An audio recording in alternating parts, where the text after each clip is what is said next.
of Tuesday, April 6th, 2021. The board meeting will be held via an online platform which can be accessed at the district's website on the board tab. The meeting can also be accessed by phone at 1-415-655-0001, access code 120-537-5052. The purpose of the meeting is to transact the regular business of the board and any other business before the board. The board will move into private session to discuss matters rendered confidential by state and federal law, including personnel and legal matters. The public portion of the meeting will resume at 7 p.m. This is to advise the general public and to instruct that it be recorded in the minutes that in compliance with Chapter 231 of the Public Laws of 1975, entitled the Open Public Meetings Act, the Westfield School Board on Thursday, March 25th, 2021, caused to be posted at the office of the Board of Education located at 302 Elm Street, Westfield, New Jersey, and delivered to the Westfield Leader, the Star Ledger, the Westfield Library, Town Clerk of Westfield, Tap into Westfield, and Patch.com, setting the date and location of this meeting. Members of the public will be allowed to make public comments twice during the virtual meeting. In the beginning of the meeting, the public may comment on agenda items only, and at the end of the meeting, the public can comment on any topic. At the appropriate time on the agenda, the Q&A window will be opened for public access. If you wish to address the board, please type in your name and address. Individuals who are calling into the meeting and wish to speak can touch *3 to access the raise your hand function, which will notify a staff member that you want to speak. When your name is called, the staff member will unmute your microphone. The speaker is limited. Note that if any member of the public becomes disruptive during the remote meeting, the board president may mute the speaker's microphone. Continued disruptions may result in removal from the virtual meeting. Dana, can we have a roll call, please? Sahar Aziz. Mike Beelan. Here. Brendan Galligan. Here. Rob Garrison. Here. Layla Morelli. Here. Gretchen Olig. Tara Porto. Here. Sonal Patel. Here. Amy Root. Yep, I'm here.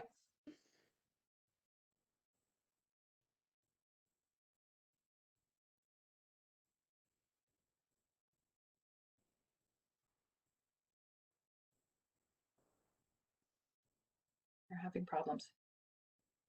Sorry, mine is lagging. Can you hear me? I can, Now Yes. we can. but it Now was we can. frozen for a couple of seconds. Oh, Yeah. okay. I was frozen. Let's see. I was going to ask Layla if you would lead us in the flag salute if you feel up for it. Sure, I don't have a flag. Does someone have a, okay, Oh, that's okay. We have multiple flags. okay.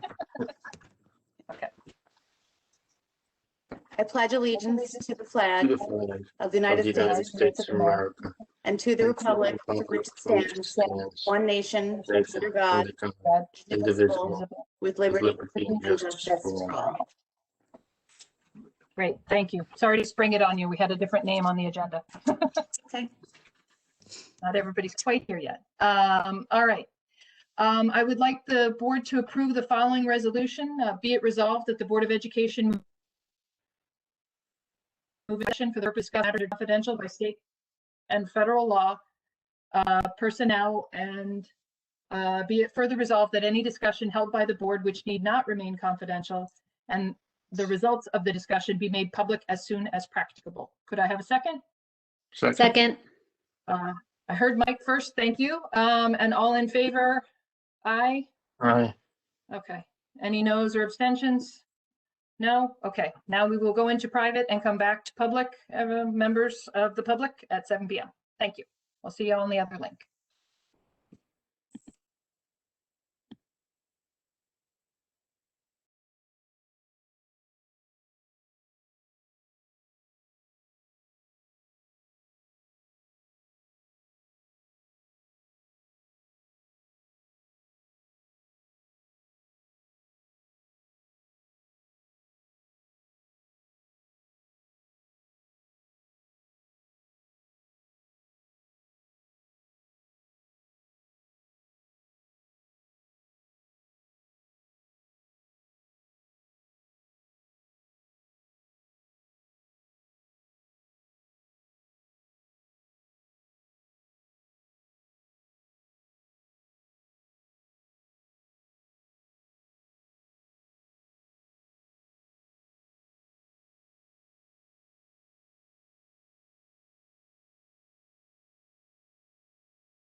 Felt like a lot more clicks this time to get through. I'm not sure why.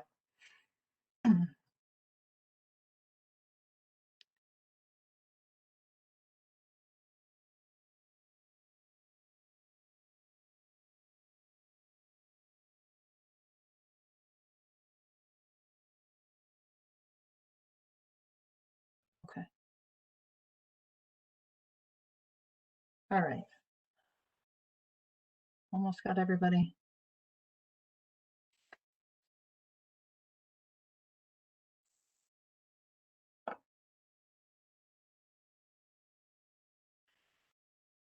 The beginning of the alphabet, people, for announcements.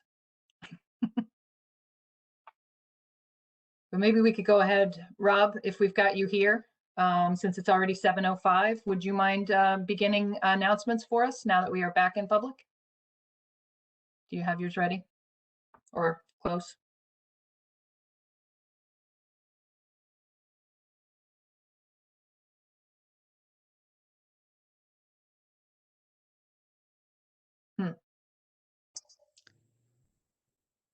Do you want me to go after, you want me to go start since I'm after Rob?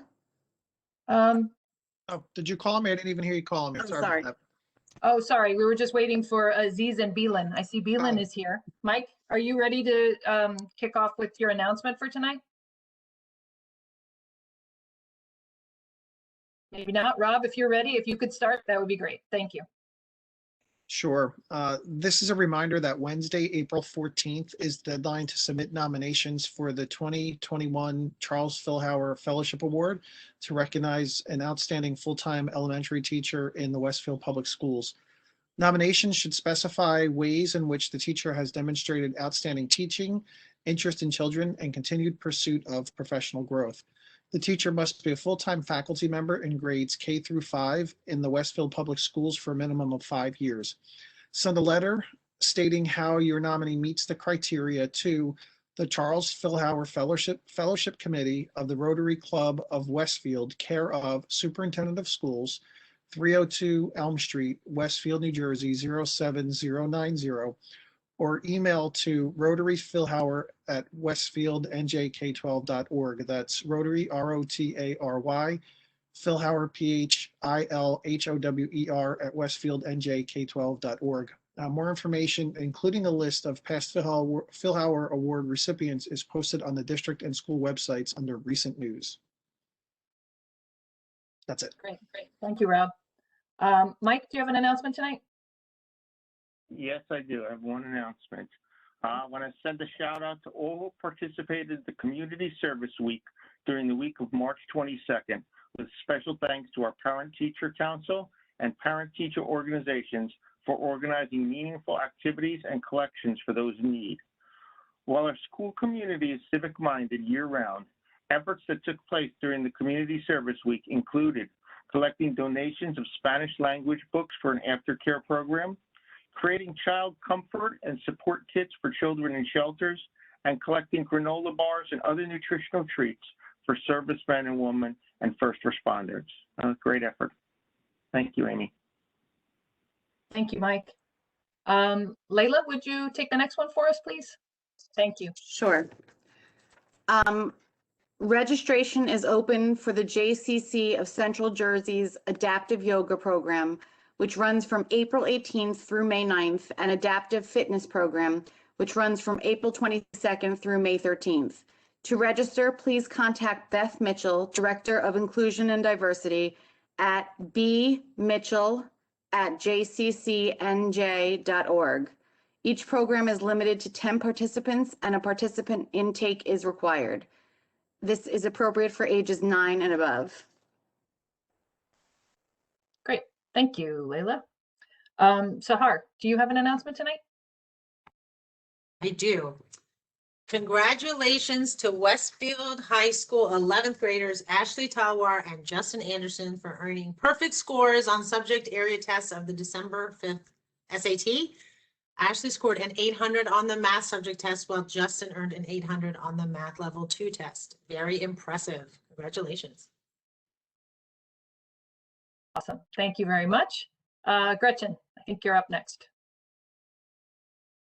Okay, so I have a reminder that the PTC Special Education Committee, in partnership with the Westfield Public Schools Department of Special Services, is hosting an hour-long virtual workshop focusing on mental health essentials for parents and caregivers tomorrow, Wednesday, April 7th at 7:30 p.m. The Caring for the Caregiver program is free, and all parents, teachers, therapists are invited to attend. Pre-registration is not required. If you'd like more information, including the webinar link and a participant's guide, you can find it on the community flyers page of our website under family resources on the district and the school's websites. And the email for additional information is westfieldspecialedparents@gmail.com. Thank you. Great. Thank you very much, Gretchen. Tara, I believe you have one too, right? I do. We are looking forward to welcoming the Westfield High School class of, are you ready for this? 2034 to Lincoln School in September. If you have an incoming kindergartner or first grader or know someone who does, you will find all of the information you need to register your student on the district website at www.westfieldnjk12.org and on the school web pages as well. You can access the student registration information by clicking the quick link in the upper right corner of your screen or under the Family Resources tab. That's it. Great. That's very important and allows us to plan ahead for next year. So thank you very much. Sonal, you have one as well? Yep. Save the date on Tuesday, April 13th from 7 to 8:30 p.m. The Westfield Public School District, in partnership with the Westfield Education Fund, will host a virtual community learning night for parents of elementary and middle school students. The event will be interactive and will focus on learning practical strategies for having conversations about race with children. Those interested in attending can learn more by visiting the racial literacy page under Family Resources at www.westfieldnjk12.org. Please register to attend this virtual event by Sunday, April 11th. Great. Thank you, Sonal. Brendan, I believe you have one as well? Yes, I do. On Saturday, March 27th, the Westfield Area Chinese American Association held a well-attended event to unite against hate in the wake of recent acts of violence against Asian Americans. I joined Congressman Tom Malinowski, Westfield's Human Relations Advisory Commission Chairwoman Alexis Jamal, Westfield Police Chief Christopher Bataloro, and other local officials in speaking to the assembled crowd of approximately 300. Several students, current and former, also shared their experiences in Westfield. Speaking on behalf of the board, I noted that the board works closely with Dr. Dolan and her team of administrators in the Westfield Public Schools who provide classroom lessons and school activities to combat bias, bullying, and to ensure that students speak out against prejudice and discrimination. Our No Place for Hate committees at the intermediate and high schools, along with developmentally appropriate lessons about race and cultural diversity in all grades, are just two examples of the district's efforts. I also stated that throughout the school year, our teachers and principals reinforced this message that hateful acts of any kind, for any reason, against anyone will not be tolerated. The school district has worked hard to put into place culturally responsive teaching strategies to create a respectful community of learners. Noting that there's still work to be done, I said that the Board of Education and the Westfield Public School District remain committed to fighting acts of hate and encourage our students to be upstanders, not bystanders. Thank you. Great. Thank you very much. And thank you for representing the board. I know it was the first weekend of spring break, which made some of us unavailable. So I'm really glad you could be there and speak for us. Thank you. I have two announcements tonight. One is that the New Jersey School Boards Association, the district's consultant hired to conduct the search for a new superintendent, reports that there are 33 applications in response to the advertised position for superintendent. 23 applicants currently hold superintendent or assistant superintendent positions. 3 are principals, vice principals, or assistant principals. 4 are directors or supervisors in their current districts, and 3 hold other positions. There are 17 candidates with earned doctorates. 28 candidates are from New Jersey, 2 are from New York, and there is 1 each from Colorado, Maryland, and Nevada. The board will hold 3 special board meetings this week as part of the superintendent search. tomorrow, Wednesday, April 7th at 6:30 p.m., on Thursday, April 8th at 6 p.m., and on Saturday, April 10th at 9 a.m. The board will move immediately into executive session and does not intend to take action at any of these 3 special meetings. There will be no public comment on the agendas. Meeting agendas are posted on the board tab at www.westfieldnjk12.org. And the next public meeting of the Board of Education will be held on Tuesday, April 27th. It is expected to begin at 7 p.m. and to be held virtually.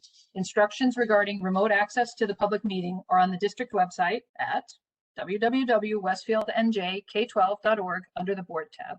The complete agenda will be available on Friday, April 23rd, also under the board tab on the district website. Amy, if I may, Yes. I wanted to do, there's a special announcement I wanted to make. Sometimes people drop off, so I wanted to do it now, if that's all right with you. I know it's slightly out of order.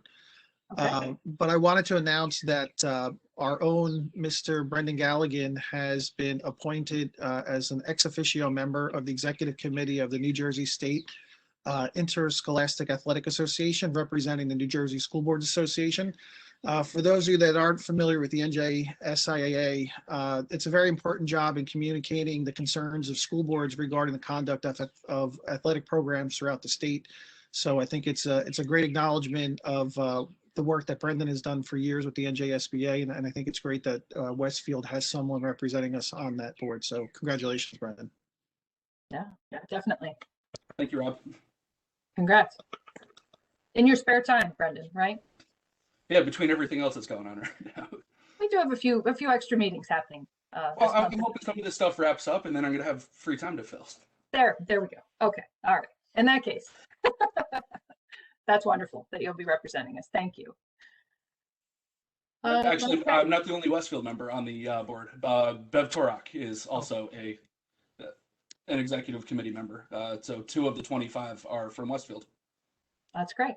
Yeah, she's a teacher and coach at the high school. Yeah, that's great. Good. Well, 2 of you will have to sit together when you can sit together in person. All right. If there's no further announcements at this point, this is the time on our agenda when we recognize the public for any comment about agenda items.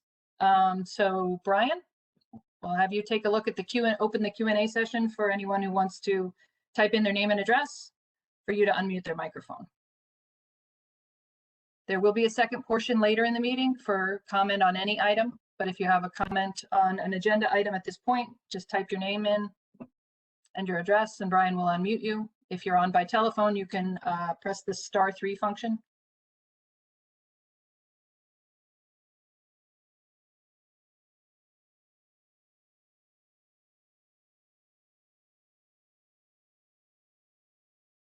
Seeing anyone, Brian? No, I don't see anyone. Okay. All right. Then in that case, we will move along, I think, with the rest of our meeting. And if anyone has a comment, again, as we said, there's a portion later in the meeting as well when the comment can be made.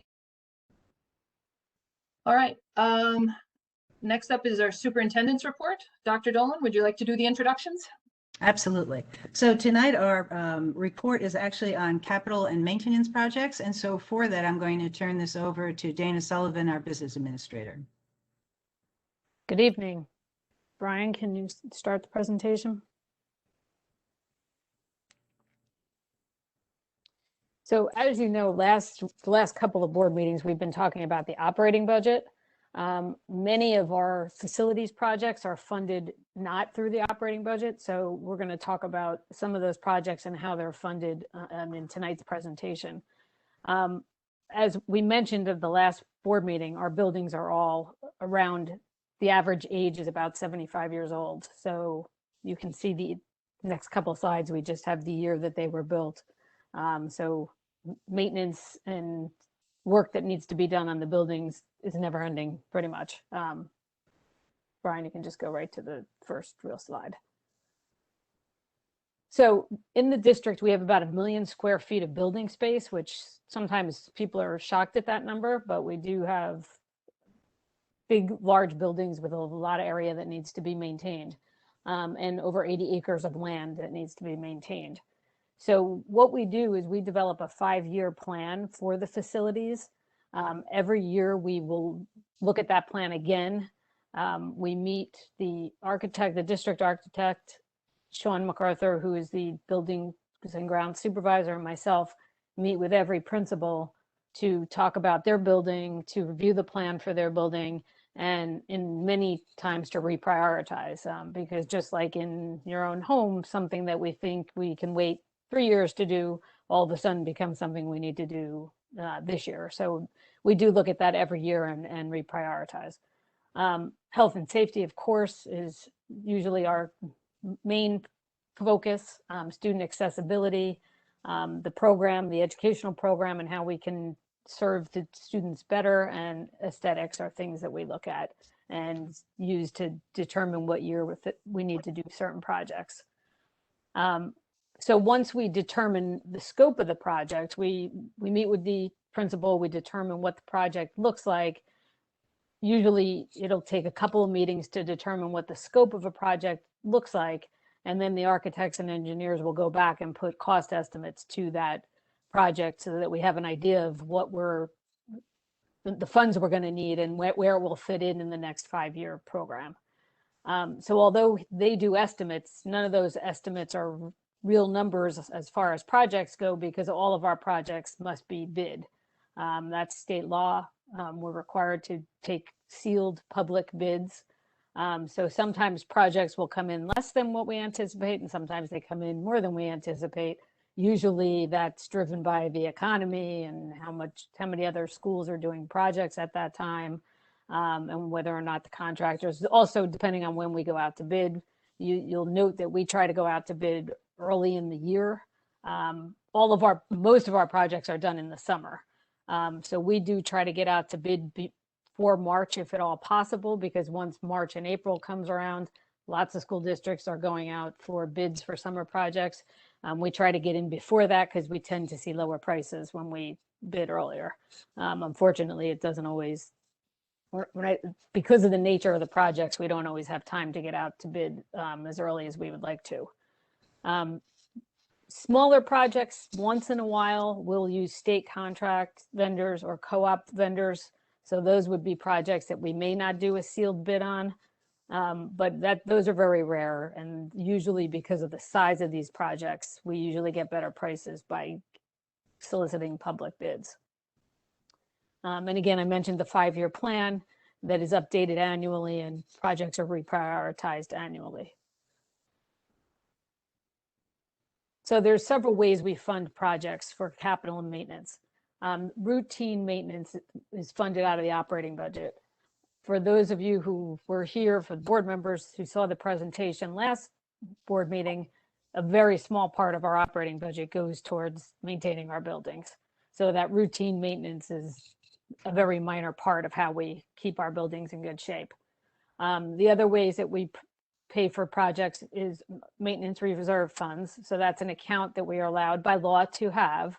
And that's for projects that are not considered routine maintenance, but are considered required maintenance. And these are definitions that come right out of the code, believe it or not. So it might be more of a changing filters in a portion of a building might be something that can come out of maintenance reserve, where if you were changing the whole HVAC systems, it would come out of capital reserve. So capital reserve is for your larger projects, major projects in the district. So some of these projects, not 100% clear where they fit, whether it's maintenance reserve or capital reserve funds. So sometimes we do have to get some legal advice as to which account we tap into for these projects. And then the other way for us to pay for some of these larger capital projects is to go out for a bond referendum. You'll recall we did the last bond referendum we went out for was in 2016, and that was for the renovation of the auditoriums at both of the intermediate schools. And there were some other projects in there as well, including boiler replacements in some schools and some security and other renovations. But as we talked last week about savings that we have generated from various things, including self-insuring our health insurance, we have been able to put money every year into our capital and our maintenance accounts, which has enabled us to do a whole number of projects without having to go out for a referendum. So hopefully for the next couple of years, we'll be able to continue to do that until another major project comes along that we don't have the funding for. Next slide. So for summer of 2021, we have quite a number of projects planned this summer. You'll recall we were going to replace the interior classroom doors at the elementary schools last year. We actually held off on that project after the pandemic hit because we didn't know what the status, we didn't even know if we were going to be able to have construction people in the buildings at that time. So we held that project off. So that's a major project that's going on this summer. We are also taking a classroom at Roosevelt Intermediate School and completely renovating that. There's an area in Jefferson School that's 2 classrooms and 2 small group instructions, but they're used that way, but they're not built that way. So we're actually renovating that whole area to make them into 2 classrooms and 2 small group instructions with ventilation and an adequate space for everything that we need to perform there, as well as enlarging the bathroom that's currently there. We are also placing exterior doors at Jefferson School. So Jefferson will have quite a bit of work going on. We're doing renovations to bathrooms, and that's also going to be at Jefferson as well as Washington School. And we did talk about at a previous meeting the renovations to the HVAC mostly this is elementary schools. We're going to be putting units into the multi-purpose rooms that are going to provide heat and air conditioning and of course fresh air. So that's a major project, and we actually are asking for you to award the contract for that tonight under finance. The high school courtyard renovations, we are renovating the courtyard and also putting a memorial there for Dr. Nelson. That work was started last summer, and we are in the process, or I've been in the fall. We are in the process of finishing that up this spring. We had to stop work when the weather got cold. We've also been waiting for pergolas and benches and things to be delivered. They were very long lead time, but everything is starting to come in now, and we hope to get that done before the end of the school year. So those are the projects for summer 2021. Next slide, please. Projects that are currently slated for summer of 2022. And of course, again, this may change when we get into next year, but right now we have phase 2 of our HVAC improvements. So these are other areas that were designated by our architects as needing improvements, but they weren't critical because they're not areas where large numbers of students or staff are occupying. So those improvements will be done next summer, and we estimate those at about $9 million.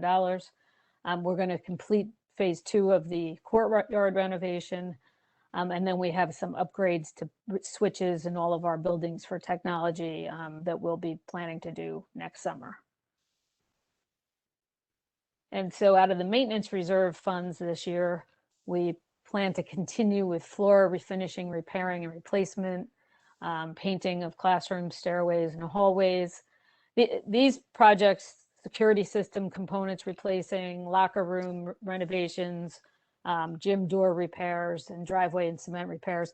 These are the types of repairs that we do every single year. We have lists of each school and what rooms and which areas need to be maintained.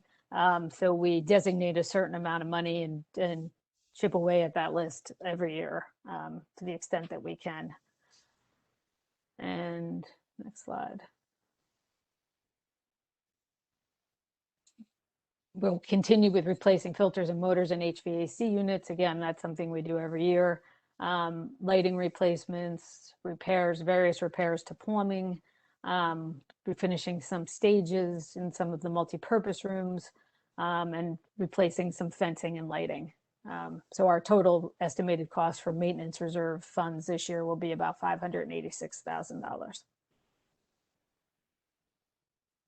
So as you can see, we have a lot of work going on this summer. Some of the projects have been started already. We've awarded almost all of those contracts already. We did, as I mentioned earlier, we got out very early to bid in order to get good pricing, and we did get a lot of bidders on many of these projects. Some of them we've started. We also want to award the HVAC tonight because those units have a long lead time, so that we have to get the contractors able to order the units. We hope to have that done by September. It may drag into the beginning of the school year, but it's very hard to get some of these major projects done in just July and August. So we do work closely with the principals to limit the impact to the school, whether it be trying to have the contractors work after hours or whatever they need to do. But it is very difficult. Some of these very large projects are hard to do in 2 months. So unfortunately, we do have to impact the school a little bit. We're trying our best to minimize that. And we're trying our best to get projects done before September so that, in September can be as back to normal as possible. Does anybody have any questions on any of these projects or anything? Layla? Thank you, Dana. That was great. Just in terms of the locker room repair, which locker rooms are you referring to? I believe we're doing a locker room at Roosevelt. Sean, are you on there? And am I right about that? Sean? I see him, but he may not. Yeah. I thought I wrote it down. I think. I'm sorry, it's a high school. It's one of the locker rooms at the high school. So this is this left over from the previous, because it hasn't been used this year, right? So these are something that should have been, it was in the plans in the past and just pushed off to this year. It's nothing new. No. Okay. We've replaced lockers pretty much every single year over the last 9 years. So we're now moving to, like, this is one of the other. Sean, do you know which locker room this is? That's correct, Nina. Yes. Yep. Yeah. We're continuing to keep moving forward with the locker replacements as needed. Some of them are well aged and they need to be replaced at this point. So we're up to that at this point. Yes. Okay. Thank you. I believe that was also another. So we basically didn't do any projects last summer at all. So this summer is, this is not ideal what we've got going on this summer, but we are somewhat playing catch up because we didn't get anything done last year. So we do have a lot going on, but we don't want to let it sit because it needs to get done. Yes. Anybody else? Hi, Dana. I have a question. Thanks for that summary. So just two questions. The first is, with regard to the bidding, is there a minimum or a maximum number of bids? No, there's not. No, there is not. There's the bidding laws are very, very strict as to what paperwork must be submitted. So there is no leeway if certain pieces of paper are required by the state to be in a bid document and it's not in there, I can't award a contract to that bidder. Those are pretty much the only requirements. There's other statutory requirements as far as advertising and the number of days and all that kind of stuff. But no, if you get one bidder and that bidder is what's considered a lowest responsible bidder, you would have to award it to him unless it's completely out of your budget. So if your budget was, if you thought the project was going to be 400,000 and that person bid $1 million and you said, well, I can't afford to do it, then you would just not do the project. Or you could change the scope of the project and rebid the project. But there is no minimum or maximum number of bidders. So just on average, for example, when we have all of these contracts that were approved, what is the average number of bids we usually get? There's no real average. I would say we have the last maybe year or so, I've seen more bids coming in on projects. We've had a project where we've had like almost 20 bidders come in. And then we have projects where we get 2 or 3. So there's really no average. A lot of it depends on the economy. A lot of it depends on the time of year that you go out to bid. As I mentioned, like we try to go out in like January, February if we can. most of these contractors that work on schools, they work on public, that's their specialty, working on public entities and schools. So if you try to get out before other schools get out to bid, you tend to see more people bidding, and then you tend to, but not necessarily, get better prices because they want to get a job lined up for the summer. But there is real, no, sometimes it doesn't make sense. Sometimes you see more bidders than you think you're going to get, and sometimes you don't get as many bidders as you think you're going to get. The only thing I'll add to that, Dana, too, for Sahar and for others, is that two of the main requirements when you're dealing with school projects or what's considered public works in New Jersey is it's a prevailing wage job. So you're supposed to bid the job based on prevailing wages. And also for the past 15, 20 years, although there was a change in the law recently, any contractor that wishes to do public works, including school construction work, has to be a registered contractor with the state of New Jersey. Don't mind my dog. And recently the state added for any new registrant, and when someone's when a contractor is renewing their public contractor registration, they do have to have a certified apprenticeship program as part of the certification requirement that Dana mentioned. So those are a couple of the items on the checklist that Dana referenced. Okay, all right. And in case it's not obvious, I was just asking because I'm trying to figure out, how much leverage we have you're selecting from bidders, and obviously that affects costs. So I just wanted to get an idea if we had what the constraints were legally, but it sounds like it's very much market driven. Well, in terms of leverage, we have zero leverage over the bidders. Once they submit a bid, that's it. We can't renegotiate with them. We can't. Right. No, I mean, for example, if you get 5 bids, you have some choices, right? And to the extent you always have no, one you choice. don't.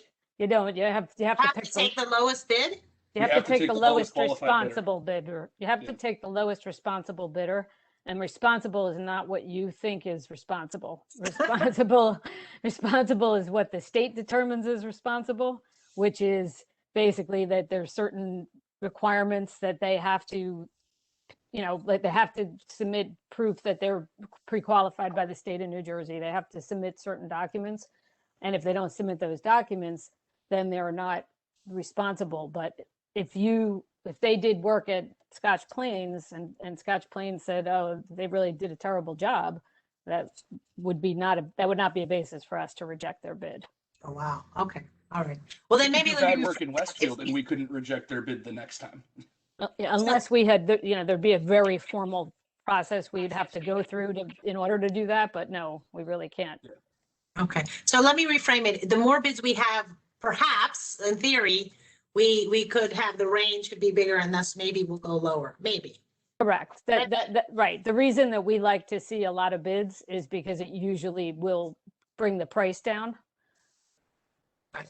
Okay. But not necessarily, but usually if there's a lot of competition, you get better pricing. Right. The second question was with regard to the capital reserve funds. I know there's been a lot of talk for quite a long time about the full day kindergarten and the space. The main reason, my understanding is that there isn't enough space, and so there would have to be some new building built or something along those lines. Can the capital reserve fund partially or fully be used towards that, or is the only way to fund that through an open through a referendum? Well, so there's 2 parts to the full day K. It's the space part, and that part can be funded out of capital reserve. But that would mean, obviously other projects wouldn't get done. Right. But then the other part of the full day K is the operating budget, because you'd also have to hire the teachers and the staff needed to go along with that. So that would require a separate proposal in your operating budget. And the timing of all of those things is the part of the issue with full day K, of going ahead and building the buildings before you have the operating budget approved. But you can't really get the operating budget approved until you have the space, because you can't hire the staff till you have the space. So that's something that we've struggled with for a few years, as to how to make that work.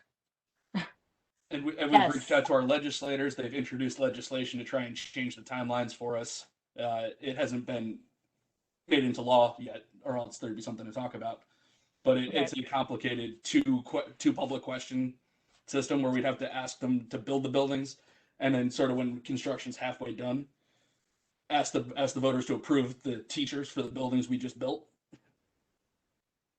So sort of like, hey, you built these shiny new buildings. It'd be a real shame if we couldn't staff them, huh? Right. Okay. Yeah, all right. But at least, I guess my main question was just whether the capital reserve funds could be used at all. Was any part, but it sounds like if to the extent, obviously it depends on the other opportunity costs, the other things we need to spend on, but it is a possible source. Okay. Yes. That's it. Thank you. You're welcome. Dana, I just wanted to add to the first question that Sahar asked. It also is helpful to know like the role that George Duthie plays, if you want to describe how he helps in the bid process and guides what the bid amounts or what the projected cost of the project would be. If you want to give like just a quick overview. Yeah, so the requirement for any of these bids that we do, we have to prepare very detailed bid specifications so that the contractors know, of course, what they're bidding on. So that's the role that George plays. First, he works with us as far as developing the scope of the project, the estimate of the project, so that we have an idea of, how much it's going to cost, so we can determine whether it's something that makes sense for us to move forward with or not. And then once we give him the go-ahead to do a project, first of all, we have to submit applications to the state of New Jersey to get approval for all these projects. So George and his firm work on the applications, and then they prepare the bid and construction documents, which are extremely detailed. And that's what takes a very long time, which is why all of these projects that we do are projects that take, from planning to completion usually take at least a year, if not longer than that, because of the detailed bid specs that he has to prepare. And then the contractors have to have a certain amount of time to be able to look at those bid specifications, ask questions, and then submit a bid. And what I see with George and why I like working with George and his firm is you see very few change orders come through after the fact, because if those bid documents are not put together properly and are not as detailed as they should be, and then the contractor starts working and you start saying, we still have change orders because there are still things that come up during construction that you didn't know even existed, or a change you want to make. But I've seen projects in my past where you have one change order after another because the bid specs were not prepared as detailed as they should, and all of the I's dotted and T's crossed. So I like working with George for that reason, because when we award a contract, then we know that that's pretty close to what the cost is going to be, and we don't have to scramble to get more money to cover change orders as they come up. So he plays a critical role in these major projects that we do. Yeah, just on that, George's estimates are usually spot on or a tad high. Right. So that when we allocate the money for a project, we're coming in at or under budget when everything's finalized, right, which is always a nice place to be. And with bond referendums too, of course, you'd have a major problem if you go out for a bond referendum and then the costs come in higher than what you expected. So. Well, I guess one other thing just to know, because I think it's good news, is when you talked about the budget 2 weeks ago, it was noticeable that because we were paying off the debt from the bonds, every year there is a significant amount of money that we save that I presume is otherwise taken from our operating budget. Is that correct? Well, no, because that's in a different part of the operating budget. So it's not part of the tax levy cap, but it does affect your tax rate. So, the school tax rate, of course, as we pay off those bonds, is going down. Well, that portion of it is going down. So the taxpayer certainly can see that we're paying off those bonds.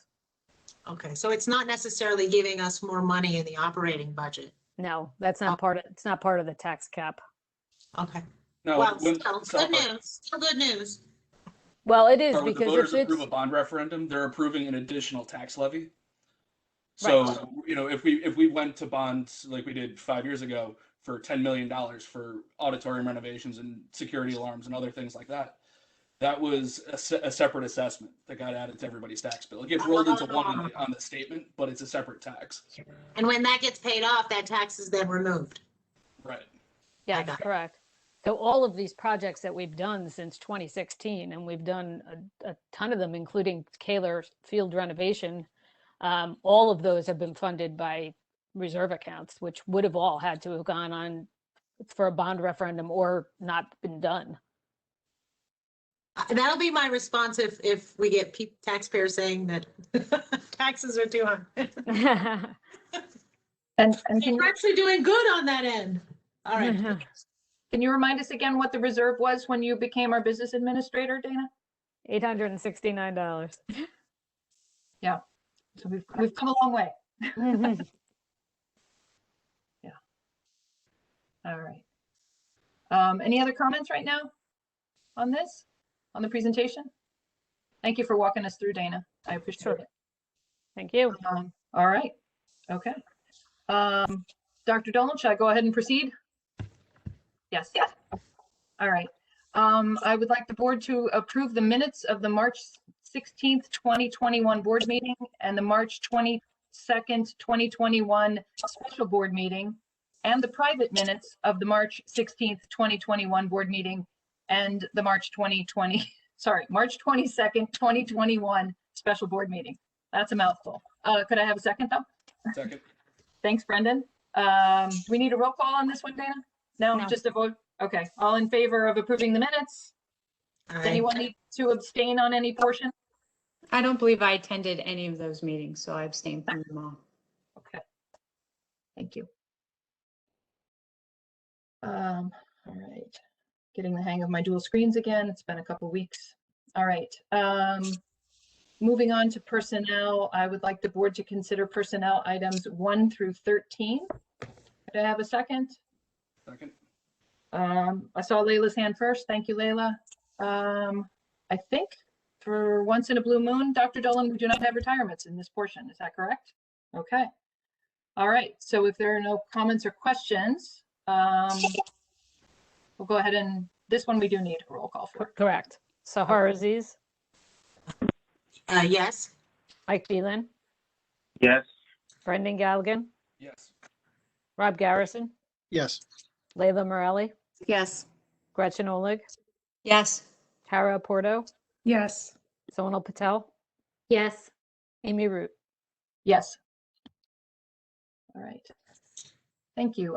Moving on to facilities. I know we've heard a lot already, but Mike, anything you would like to add from the regular facilities committee perspective?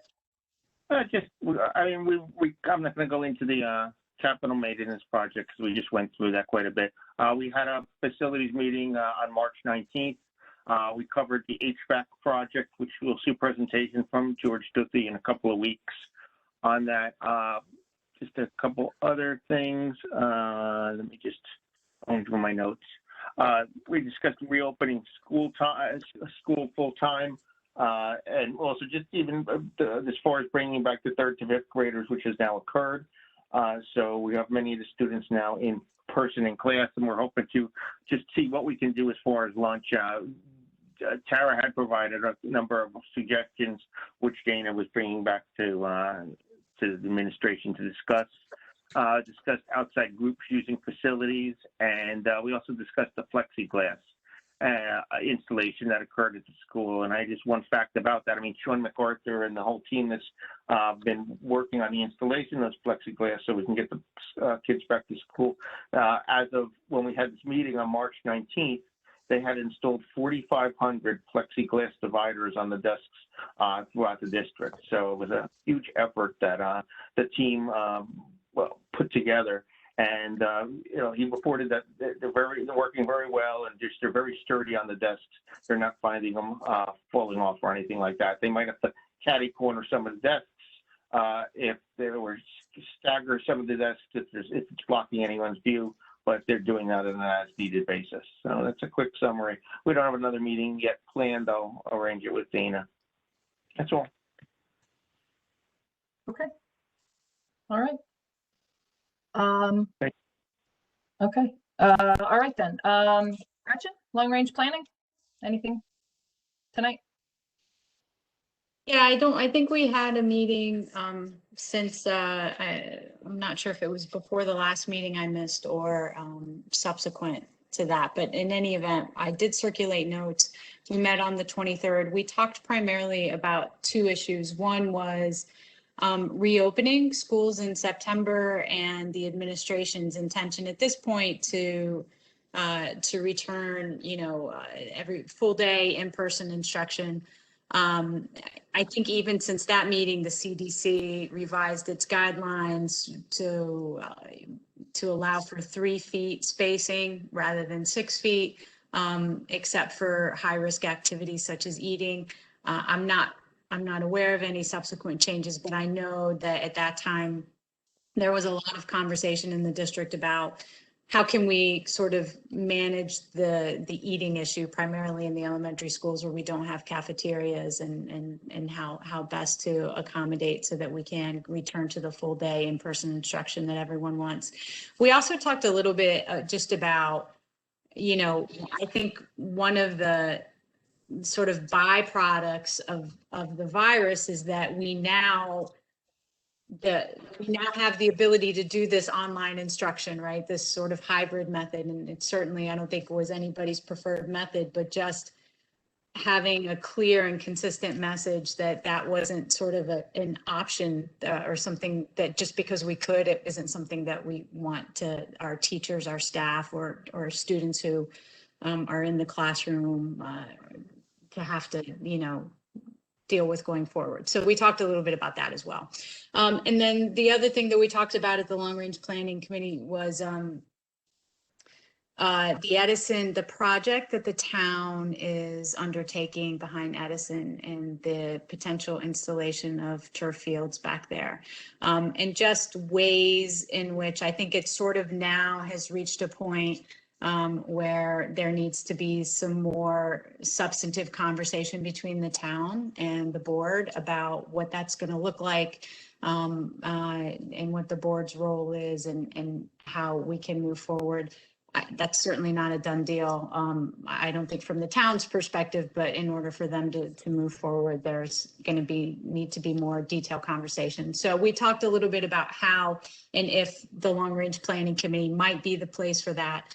We didn't get too deep into it. And I know that Dana and Brendan, the board leadership, was going to talk to Dana and Dr. DeLone further about that. So I'm happy to answer any questions. We have a meeting scheduled for April. I'm sorry, but I don't know what it is off the top of my head, but it's certainly on the communication.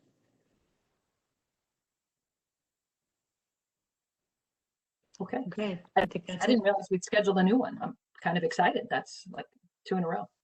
All right, so maybe don't hold me to that. I thought we did, but I know there were emails with Rosemary. So if we haven't, okay. We did, I believe. All right, Okay. good. And the spirit is willing, and we will find the time. So April that 23rd. is it? Okay. Yep. April 23rd. Yeah. April 23rd at 9 a.m. Ah, right. That was the 23rd. Okay. Yeah. Okay. I need to update my own records. But yeah, good representation, I think. Okay. No other questions or comments, then we'll move along to policies. Brendan? Yep. I ask the board to approve policy items number 1 and 2. Can I have a second? Thank you, Sonal. Item number 1 is to approve for first reading 2415, 2415.02.05.20, and 4125, employment of school staff members, 7425, lead testing in school waters, and the second item is to abolish 2415.01. You heard a lot of numbers in the same series there. They are all tied to federal standards. Title I, No Child Left Behind, that's actually the policy we're abolishing because the program's no longer called that. It's now the Every Student Succeeds Act. It's just the federal funding formula for local school districts. Paul, can you chime in a little bit more on that? Yeah, so the policy, as you said, Brendan, is changed mostly for the purposes of changing the name of the policies. And then overall, these are the policies that that cover the compliance issues with regard to spending the funds that we get for the 4 titles that are part of the ESEA grant. And that includes Title I is for students who are students in need of academic intervention. Title II is for professional development. Title III is for English language learners, and Title IV provides money for things like SEL or STEM even. So really these particular policies were all about how to apply those funds and what the compliance that goes along with it entails. Any questions on the ESA policies? Right. And the other policy that we're. Brendan, I have a quick question. I'm just wondering, is there any change in that policy, or we're just adopting it as a replacement for the No Child Left Behind? They're not substantive changes. They're they're name changes. I don't believe there's anything substantively different than what we've been doing for the last so many years. Right. We have very little discretion in how to enact those policies. Okay. Mm-hmm.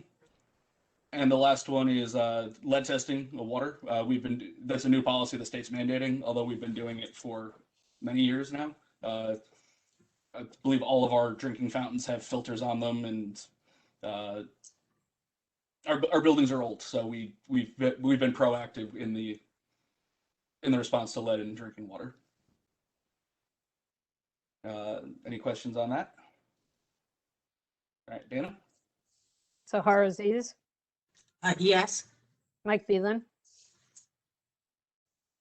Yes. Brendan Galligan, Yes. Brendan, I'm sorry, Rob Garrison, Yes. Layla Morelli, Yes. Gretchen Oleg, Yes. Tara Porto, Yes. Sonal Patel, Yes. Amy Root. Yes. Thank you. And last, I ask the board to approve policy item number 3. Can I have a second? Thank you, Tara. This is to approve for second reading policy 0145, board member resignation and removal, 7450, property inventory, 7510, use of school facilities, and 8462, child abuse and neglect. We discussed these at our last board meeting. Questions? All right, Dana? Sahar Aziz, Yes. Mike Phelan, Yes. Brendan Galligan, Yes. Rob Garrison, Yes. Layla Morelli, Yes. Gretchen Oleg, Yes. Tara Porto, Yes. Sonal Patel, Yes. Amy Root. Yes. Thank you. We do not yet have our next policy meeting scheduled, although we are trying to combine the April and May meetings together, possibly to an evening meeting again. But we will schedule that and circle back with the board. Okay. That's it. All right. Great. Thank you very much. Sorry, keep hearing strange noises and feel like I'm missing something when I'm looking down. All right. Moving along then, curriculum instruction and program. I would like the board to consider item number 1. Sorry, my screen's freezing. Thanks, Brendan. Okay. This is to approve for second reading the curricula that we have listed on the agenda. 3 high school mathematics classes, Algebra 1 workshop, Algebra 2 workshop, and a geometry workshop, which, as we've said before, our class is taken concurrently with the with those math classes to enable students to proceed to the next level. 4 high school social studies classes, U.S. History 1, U.S. History 1 Honors, U.S. History 2, and AP U.S. History. Those represent classes that are taken at the sophomore and junior level at the high school that satisfy the required 2 years of U.S. history that the New Jersey, state of New Jersey requires of our students. So different options available there. And then the English as a second language program, which spans K through 12. That's a very unique program because it varies from year to year, but we talked about it at our last section. So does anyone have any comments or questions? No? Okay. Dana? Tahar Aziz, Yes. Mike Beelan, Yes to math and world languages, abstain from history. Brendan Galligan, Yes. Rob Garrison, Yes. Layla Morelli, Yes. Gretchen Olig, Yes. Tara Porto, Same to, as Mike, say, yes to the math and world languages, abstain from history. Sonal Patel, Yes. Amy Root. Yes. Okay, our next SIP meeting has been bounced around on the calendar a tiny bit, but we have settled on this coming Friday at 1 p.m. So at our next meeting, we'll have more to share at that point. Finance, Rob? Yes, thank you. Dana went through a lot of the stuff that we're looking at tonight. So we have items number 1 through 10. So if I can get a second. Second. Layla, thank you. I'll just point out a few things, but again, Dana went through this, but just to show you what we're talking about. If you look at agenda items 1 and 2, you'll see that those reference either the state contractor vendors list and or one of the co-ops that we're part of, which is the Morris County, Union County, ESC, and the EDS cooperatives. So again, that just shows you some of the stuff that she discussed, and then the other bigger agenda items relate to the HVAC discussion that she also, or presentation that she also gave earlier. And that's really, we haven't set a date yet, but I'll talk to Dana about circulating a time for our next meeting. But I will now ask for a roll call for those agenda items. Tahar Aziz, Yes. Mike Beelan, Yes. Brendan Galligan, Yes. Rob Garrison, Yes. Layla Morelli, Yes. Gretchen Olig, Yes. Tara Porto, Yes. Sonal Patel, Yes. Amy Root. Yes. All right. All right, technology, Gretchen? Yeah, so we did have a technology committee meeting on March 26th. I have to beg the board's forgiveness. I haven't circulated notes. The bulk, and it's on my to-do list for tomorrow. The bulk of the notes are actually a presentation that Brian Ocker and Arvin presented to us. In follow-up, I think in part just to sort of educate new technology members, including myself, and also in response to some inquiries from the board about the possibility of putting more of our, I'm going to use all the wrong words, but more of our systems in the cloud. And so the PowerPoint walked through sort of the history of where we've been, the initial, what we called walls to window initiative, where the early focus was on just getting our teachers and students to be able to work online together, sort of building up our wireless network so it was more robust, and things that we, I think, all take for granted now. But it wasn't that long ago that was the primary. I'm sorry, I muted myself, of our technology initiative. And then he walked us through what we currently have in the cloud and some discovery that they've done just in terms of looking at what other districts are doing and the costs associated with moving more of our again systems to the cloud, and even sort of sharing that is sort of already in the works. And so I probably butchered it enough already. I will circulate the PowerPoint. I know Brian's here and willing to ask questions, and Sahar and Michael and were also at that meeting and may have some perspective to add as well.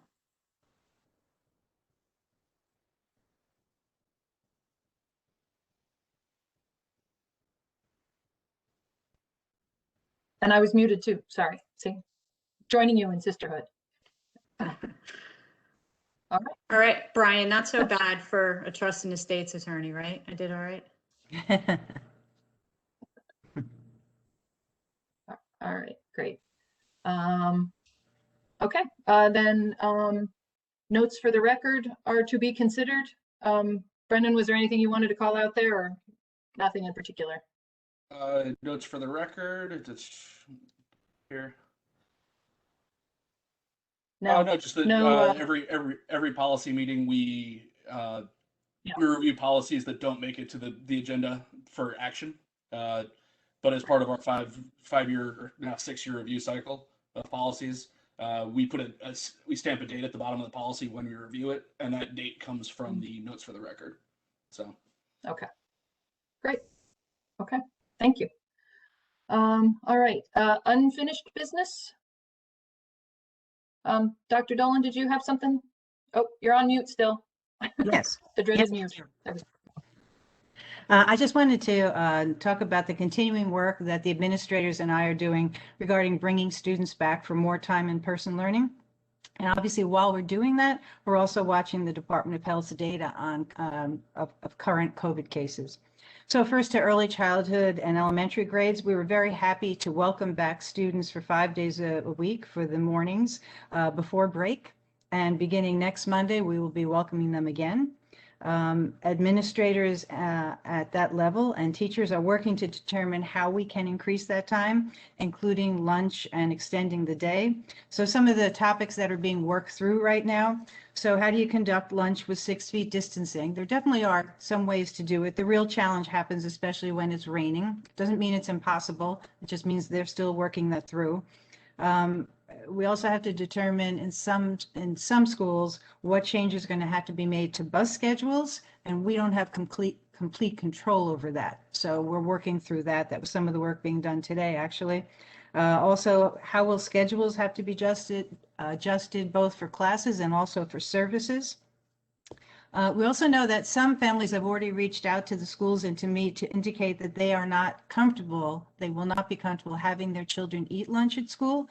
So while our plan is to figure out a way to do that safely, those parents are okay with the time in school but not the lunch. We'll have special form for them to fill out where they'll take responsibility for making sure their children get home safely for lunch, have lunch at home, and then get back to school safely in the afternoon. So we're keeping that into consideration. As you might imagine, and y'all know this just from talking with your family members and friends, people have different perspectives on this. You know, they really run the gamut. So we're trying to respect all of that while watching COVID numbers. And as we continue to address these issues, we will be notifying the families. I want to make it clear that our elementary and early childhood principals, they are working together constantly. They each have a different size school. They have different communities, but they really are working to make sure no matter what school a child goes to, the rules are going to be the same at that level. So that work continued actually early this morning. All the principals were working on that. So middle school, I guess the highlight of middle school is, as of next Monday, April 12th, the middle schools will be welcoming students for 5 in-person mornings a week, and they're looking forward to that. And that work to make sure that that works out well continues. I was on the phone with those principals as well today, and the information regarding that switch has been communicated to parents. Parents had until yesterday or today to determine did they want their children to go back in person for the 5 mornings a week, or did they want the child to remain in remote learning for the time being.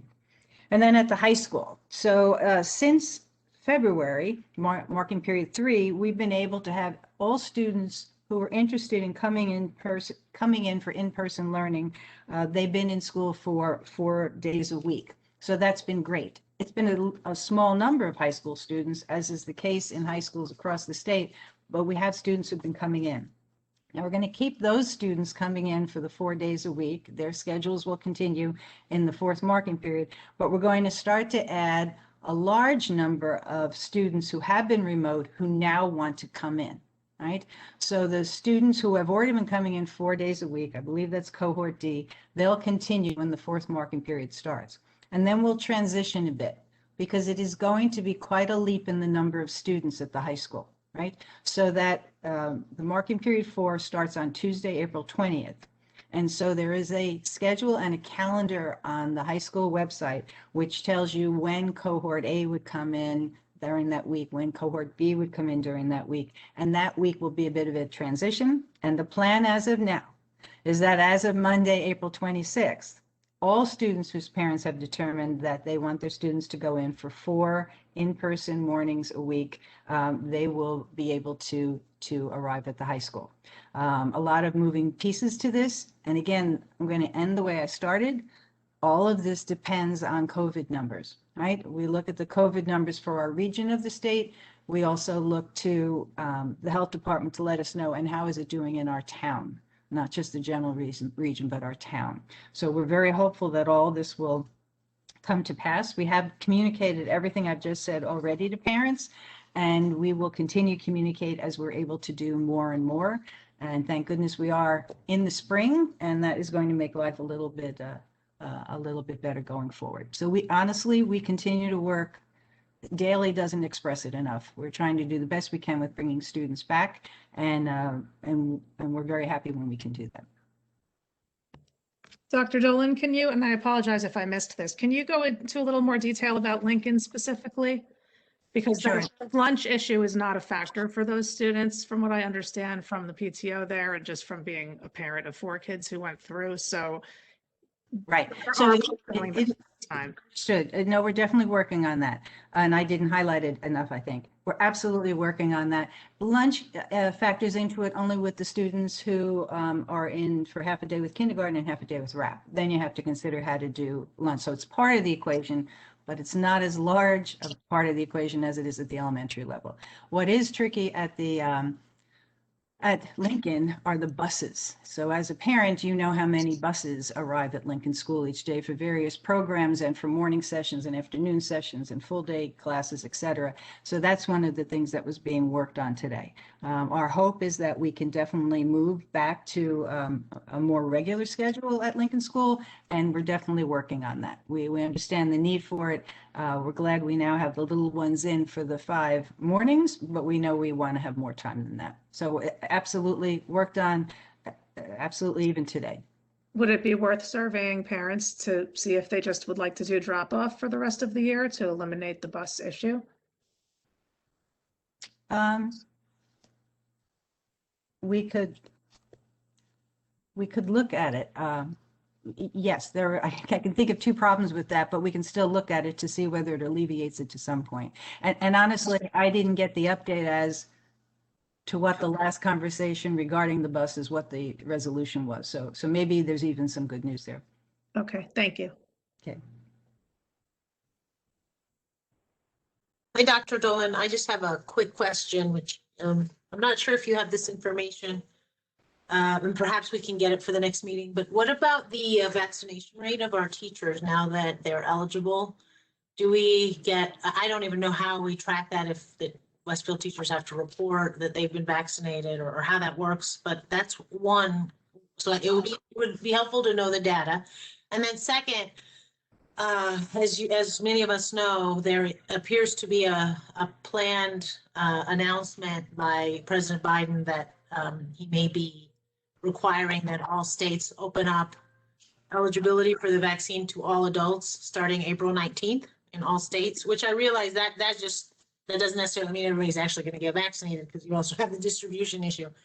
But that second issue is just more, I assume that's being taken into account for purposes of the full day, to the extent that people take advantage of getting vaccinated. But the first question is really the one that I think affects us is how, how are we doing on vaccination?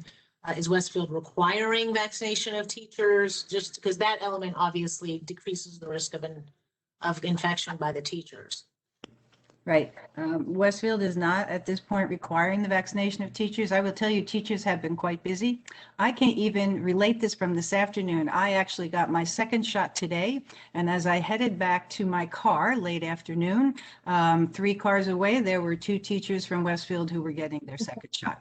So even on a personal note, I can tell you that people are working on it. I'll tell you, even over the break, as so the vaccines, the good news is for everybody, the vaccines are definitely opening up. If you haven't felt that already in your own life, trust me, it's definitely opening up. Just a few days before the break, we started getting information from the county. Here's an opportunity for teachers to sign up, send us. We actually asked all teachers, if you need a vaccine, please let us know. We did a spreadsheet. We sent it to 2 different organizations that are making appointments available. We became aware of some teachers who really did want to get vaccines, and like many people, they were having trouble getting the vaccines because they didn't want to get up at midnight to log on and spend all that time on the websites, which is what was happening a few weeks ago. And we've had people in our community, PTOs help out. We had retired secretaries from our district help out. We had neighbors help out, and we have gotten a number of teachers to have their vaccines. Do I have a number? No. Do they have to report whether or not they've gotten the vaccine? They don't. And there's no requirement in the state at this point that the teachers have to get a vaccine.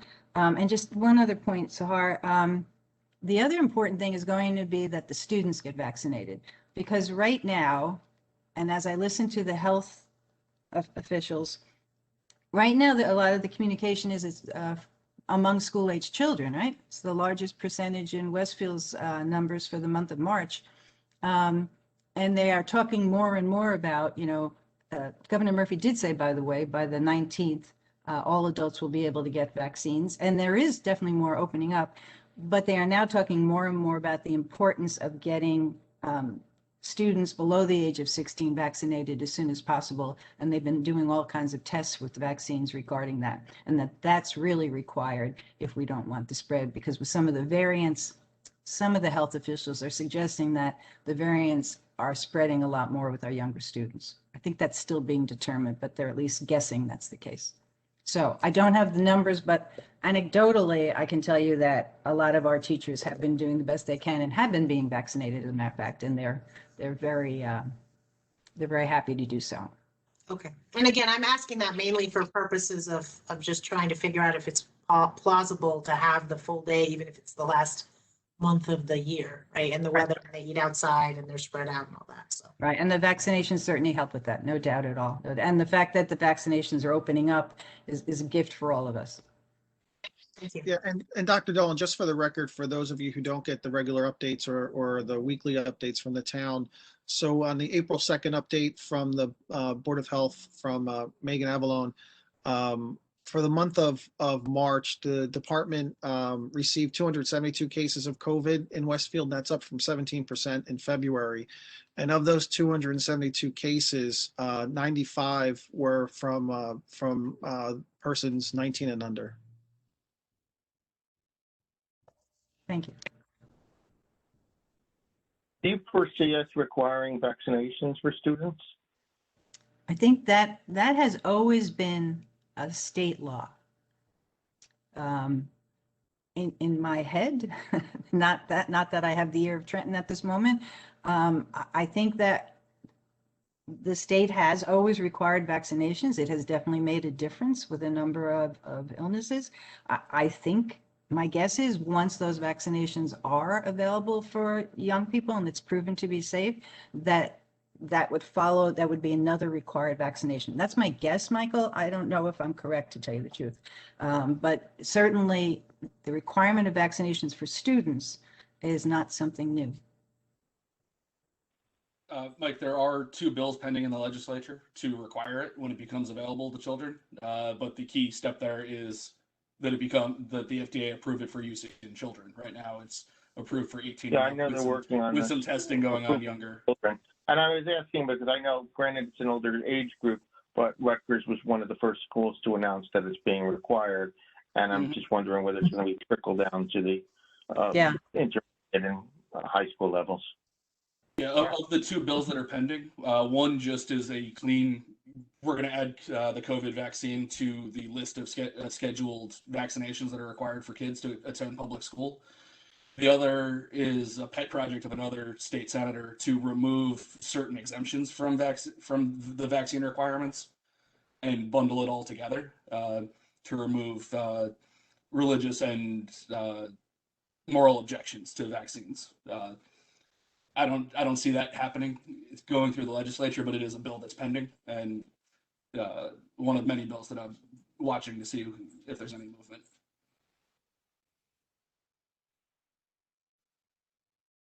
So in summary, if anything were going to be required, it wouldn't be our district requiring it, it would be a state or federal requirement, right? Correct. I believe that's the case, yes. And it wouldn't be something that, I can't imagine the state would give us the option to make it mandatory. They would either tell us it's mandatory or they would tell us it's not. And you know, there wouldn't be much discretion for us. Okay. My mind, Got it. friends, that was my next question.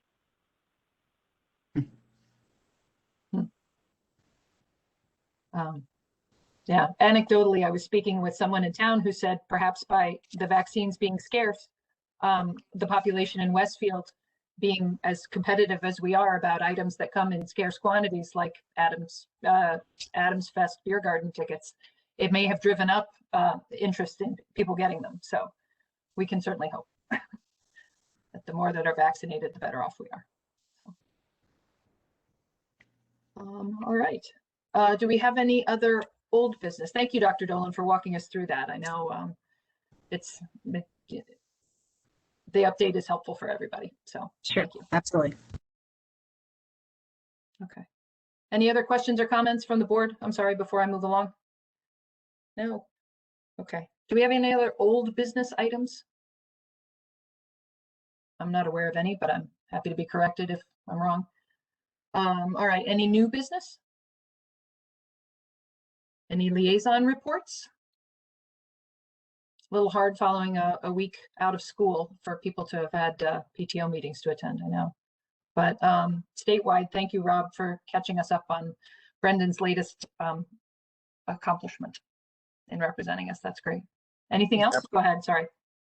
I do have something. I'm not sure if you can see me. I'm having some technical issues again, but if you can hear me, I'll continue. I did attend the rec department or rec board meeting last night, and they had some really good updates, but similar to the schools, a lot of their programs are based on, depending upon what not only the CDC guidelines, but then what the state then puts forward based on the CDC guidelines. So a lot yet to be determined in terms of some of the rec programs, as well as a lot of the familiar fundraising events that occur on properties that are run by the town that go through the rec department.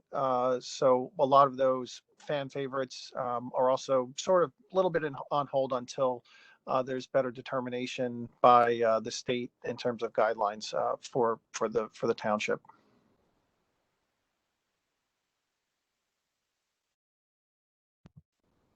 Thank you. Okay.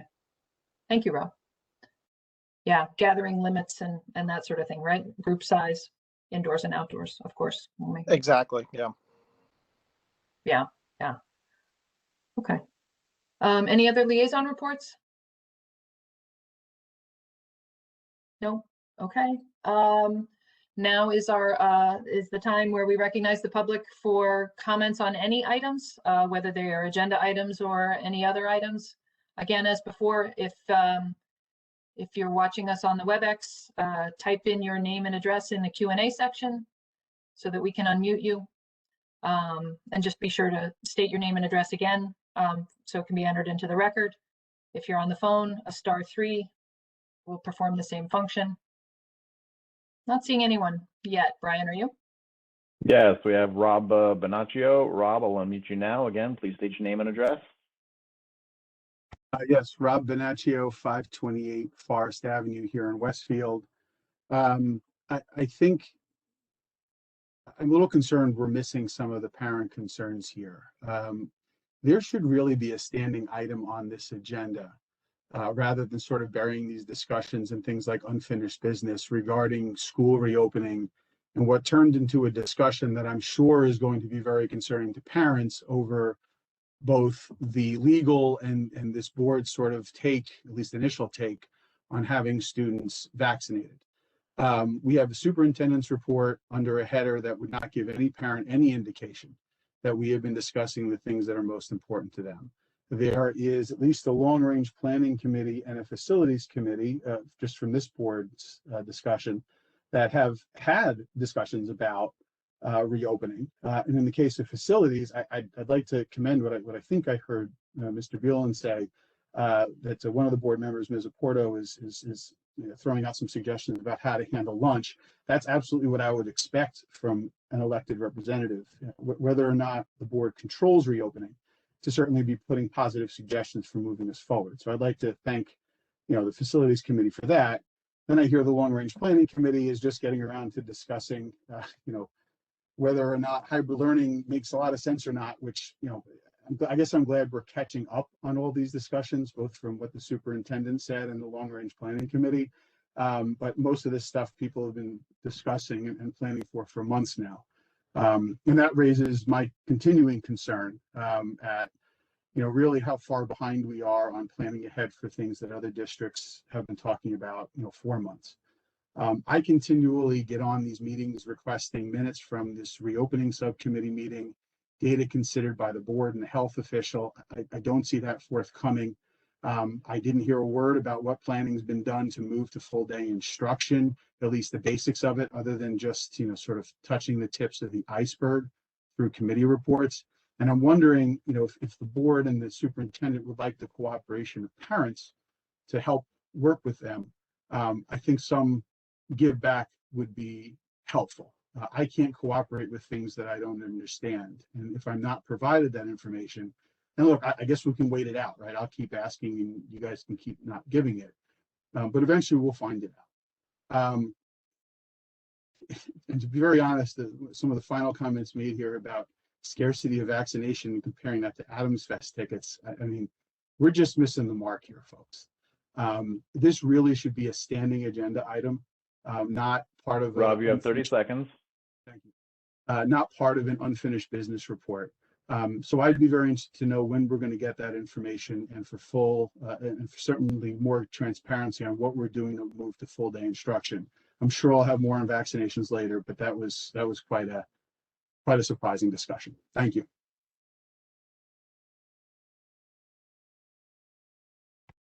Next, we have Liz Mulholland. The moment, Liz. Okay, I'll unmute you now. Liz, again, please state your name and your address, and you have 3 minutes. Hi, Liz Mulholland, 1029 Harding Street, Westfield, New Jersey. I'm calling because, as you know, I follow the state regulations, and I wanted to bring you all up to date and aware of something that just showed up on the agenda for the New Jersey Board of Education meeting tomorrow. Just yesterday, we were reading through the agenda minutes and we noticed that they are completely changing the requirements for graduation for the sophomore and younger class. They are not allowing public discussion, and it has not been publicly noted aside from being included in the agenda. They believe this is a minor change. The change that they are making is that all students in 10th grade and below must first take a new 11th grade test. They haven't found a test yet. They're going to create a new 11th grade test for language arts and math sometime, I guess, between now and March. They're going to figure out a test that they're going to make. Apparently, they're going to use the current questions that are on the tests that they've been giving from the state tests. Students are only going to be taking tests in 11th grade in high school, my understanding. And they will have to take the 11th grade language arts and 11th grade math test. If they fail it, they will then have a choice to use the alternative tests, and they can also use the portfolio review.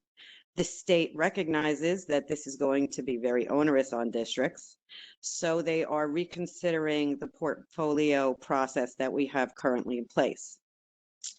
As you can imagine, several groups across the state are, for lack of a better word, shocked by these new changes and are against it. I expect that there will likely be a lawsuit coming shortly thereafter because this is a radical change to their current graduation requirements. So I just wanted to bring that to your attention. I will be speaking at the Board of Education meeting tomorrow to discuss this, but I wanted to let you know that that in fact is an issue. Another thing that I found interesting that I discovered 30 in the state, seconds, Liz. sorry, they posted the information for students who are full-time and students who are hybrid and full remote. 98% of the students that attend a publicly funded school are either in hybrid or full remote. So I found that to be very interesting, and I think the state needs to change its policies if they want us to be full-time all day, 5 days a week. Thank you very much for your time, and as always, thank you all for everything you do. I appreciate it.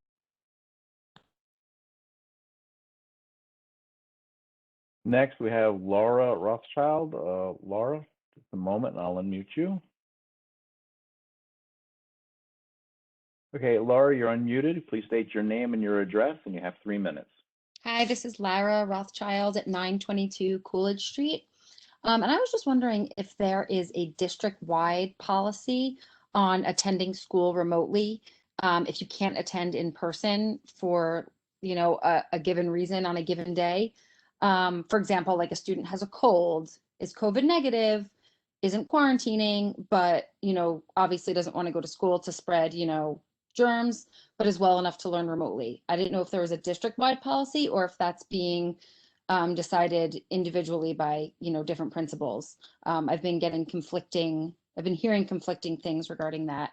And I may have missed this. I know there's discussion about bringing students back full time, you know, for full days. I didn't know when Dr. Dolan said if there was going to be a date when that decision was going to be made. That's all. Next, we have Gerald Gleason. Gerald, you're unmuted. You have 3 minutes. Again, please state your name and address. Brian, thank you. Can you hear me? Yes, we can. Thank you. Great. Gerald Gleason, 418 Alden Avenue. Yeah, actually, my comments follow up really from the two individuals who commented before me. But again, I think it goes to what I just heard was, again, trying to get a better understanding related to the timelines of when parents would get greater transparency on the return to school full-time plan. Obviously, we've got starting next week, a lot of the students going back for 5 half days. There's obviously been a lot of discussion over the last several board meetings about how we get them back, how we get the students back for full days. And I think a lot of parents, including myself, are continue to await when we'll get an announcement of ultimately if we will be returning for a full day by the end of this academic year. So that comment was already made, so apologize if I repeat it, but that was the one thing. And then the second thing, you know, again, continues to be just about the school reopening plan overall. I think Mr. Bonaccio previously had commented about getting some transparency to these committees. The school reopening committee, I myself have searched the website a few times and don't see any minutes related to what that committee's action plan is, or seeing any of the minutes related to those meetings. Because again, I think there are questions about what is being discussed, the guidance from the certain health officials, how's that being translated back to our school district overall. So again, I've commented on this the last couple of times about the transparency related to that. And I do believe actually that this should be also, I second that motion from the parent to this being a standing committee agenda. I myself reviewed the agenda. Thank you very much for publishing in advance of the meeting. Related to the agenda for tonight, but the issues related to reopening, as I've listened along, seem to be in multiple pockets throughout this conversation, without there being one comprehensive plan from facilities to students to lunches and everything. So again, it makes it a little bit more difficult from a parent perspective to try and understand, where all the different pain points are related to reopening and who is managing what overall. So again, thank you for the comment period, and I appreciate your time.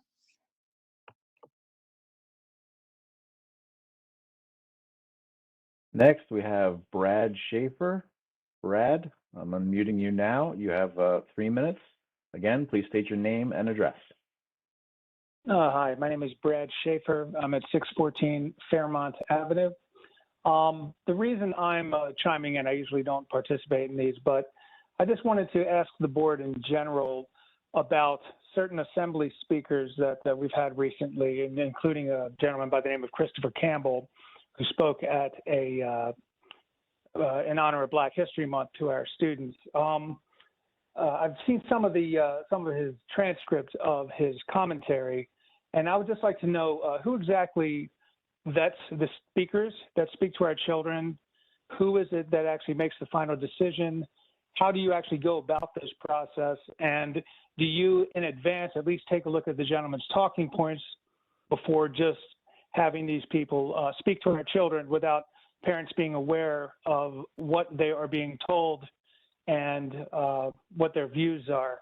The reason I ask that is because we recently had this gentleman speak, and he began by telling our children, quote, "My experience in Iowa," he said, with racist bar owners, which was a legitimate experience on his part.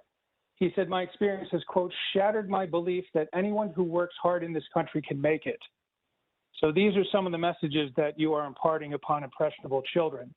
He goes on to say that anyone, and I mean anyone, who calls BLM a terrorist organization is a, quote, "white supremacist dedicated to the genocide of African Americans. There is no wiggle room."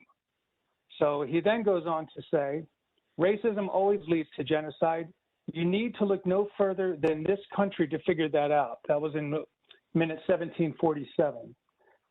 He continues to say, "We were taught in high school that this country was founded by Europeans in line with their sacred rights, their manifest destiny," which, forgetting the fact that that term came later in the 1820s. He says, "This country was created by genocide. We killed over 20 million Native Americans, blah, blah, blah." He goes on and on. This was I don't know if this was I'm not sure exactly what this gentleman's, what his agenda was, but it certainly was not one that I thought was in line, certainly with any historical context, nor did he cite any sources for the information that he went on to speak for 40 minutes unrebutted. So I would just like to know, number one, how this gentleman was picked, and number two, do you have any offsetting views? I don't know, perhaps people who might actually like the United States of America. And I was just wondering, do you intend to have balance going forward in these assemblies? Or are they going to continue to be just a one-sided political diatribe masquerading as a higher principle? Do you have any plans on bringing perhaps conservative speakers who might actually have a more favorable view of the United States and their experience in it? Or are we to expect this indoctrination to continue with our children unrebutted? Thank you.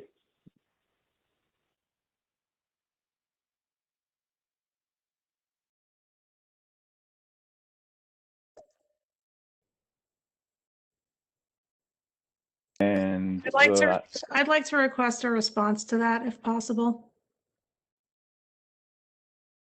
from either Dr. Dolan or Ingrid. Why don't we get through the public comments, and then we can recap at the end, okay?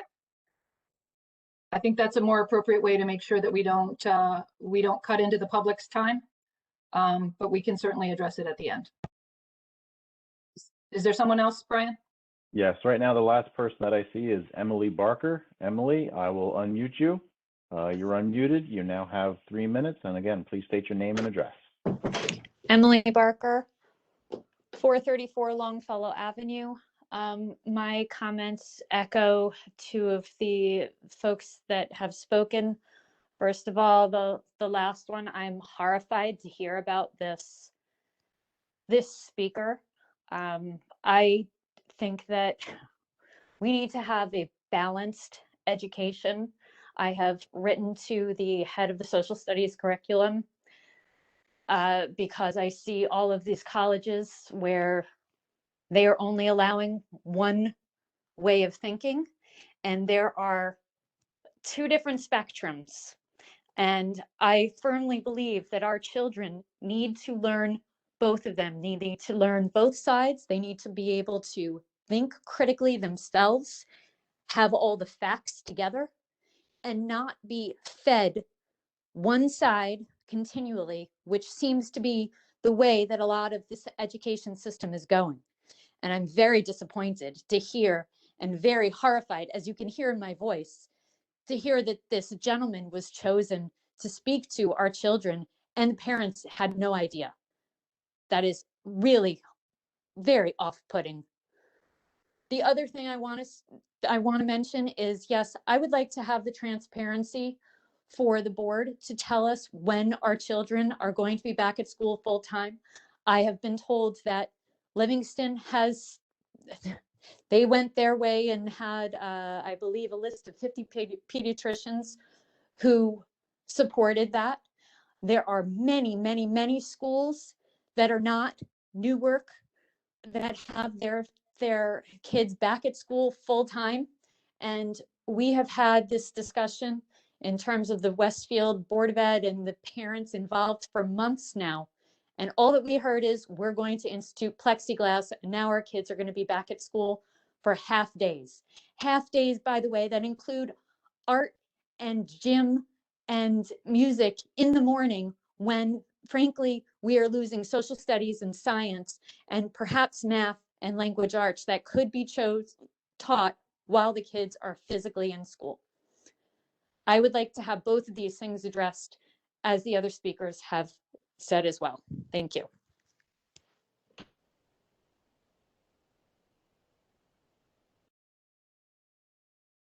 Amy, I don't see anyone else with a question. Okay.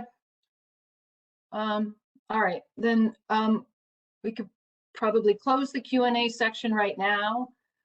Something that I wanted to address, thank you for the reminder, that we wanted to just sort of briefly touch on. I think there may be a misunderstanding in the community about who is on the Restart Committee and what the Restart Committee's responsibilities are. It's not a board committee. It's not comprised. There are 2 board members that sit on that committee, but there are also administrators. There are also health professionals from the town, and it is not unusual that we don't list the names of those people because it is a steering committee that operates within the district to help provide input to Dr. Dolan as she makes the decisions about what the district can and cannot do yet in bringing kids back to school. So there are no formal minutes kept of that meeting. It is not, as I said, it's not a board committee. And similar to other committees that meet periodically throughout the district, Dr. Dolan references that, you know, our elementary principals meet on a regular basis, our secondary principals meet on a regular basis. Minutes are not kept of those meetings either. So there may be a little bit of a misunderstanding, and I'm sorry if we haven't been clearer about that, but so if anyone is waiting to see documented minutes of the Restart Committee, those won't be forthcoming. So I might as well just make that clear right now. And just from my perspective, Dr. Dolan, you can chime in. People who are looking for a date when we will be able to open schools full time, including lunch at all levels. If we could come up with a date, we would let you know, but I think there are still too many variables and too many considerations that are in flux for us to put a date on the calendar for something like that. That's correct. And we certainly will do so. And we'll continue to work on it, and we'll continue to watch the number of positive COVID cases, and hopefully we will be able to make that announcement, and we'll certainly make it clear to all the parents at any given level. We have made a lot of changes in the last few weeks, and we're continuing to make a number of changes going forward, and we'll get there. From a transparency standpoint, is there a reason why we can't release the committee minutes? There are not committee minutes. But we've actually posted that in the frequently asked questions. Sorry, let me clarify. I'm not talking the reopening committee, but I'm talking other board committee minutes. From a procedural, they're not actionable. We're not. I didn't hear that, Brendan. Sorry. Committees don't take action. Okay. So the report from the committee to the full board can be in writing, can be verbal, or can just be action items on the agenda. And what about the board committee minutes? Because I've looked at. That's what I'm talking about. That's what I'm talking about. The board, no, the Westfield, not committee, the Westfield Board of Education minutes. Today's meeting minutes or last 2 weeks ago. Mm-hmm. They are the Board of Ed meetings you're talking about. They are on the website. Correct. They are on the website. The minutes, yeah, they are. Website. Mike, once they get approved, then they appear on the website. What's ironic about it is that the board members, because we log in to the website, we don't see it the same way the public does. But if you log out of Edleo, and go onto the board website as a member of the public, you can look up agendas and associated minutes for past meetings once the minutes have been approved in subsequent meetings. Okay. Looking now, I've never found it. It's under board. I think it says board meeting archives, and you just have to follow it through, and then you can click on minutes. This is on Edleo, or it's no, on, no, school. It's on the website, the district website.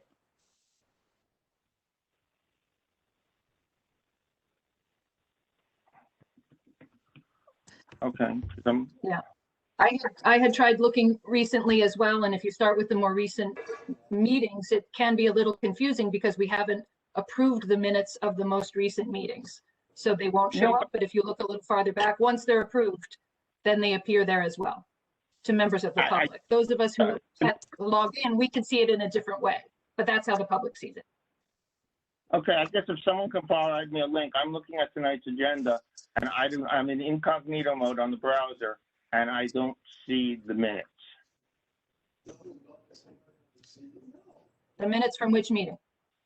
You have to go to each individual meeting in the agenda archives. Say that again. Mike, meetings, the minutes from last month's meeting aren't public until we approve them tonight.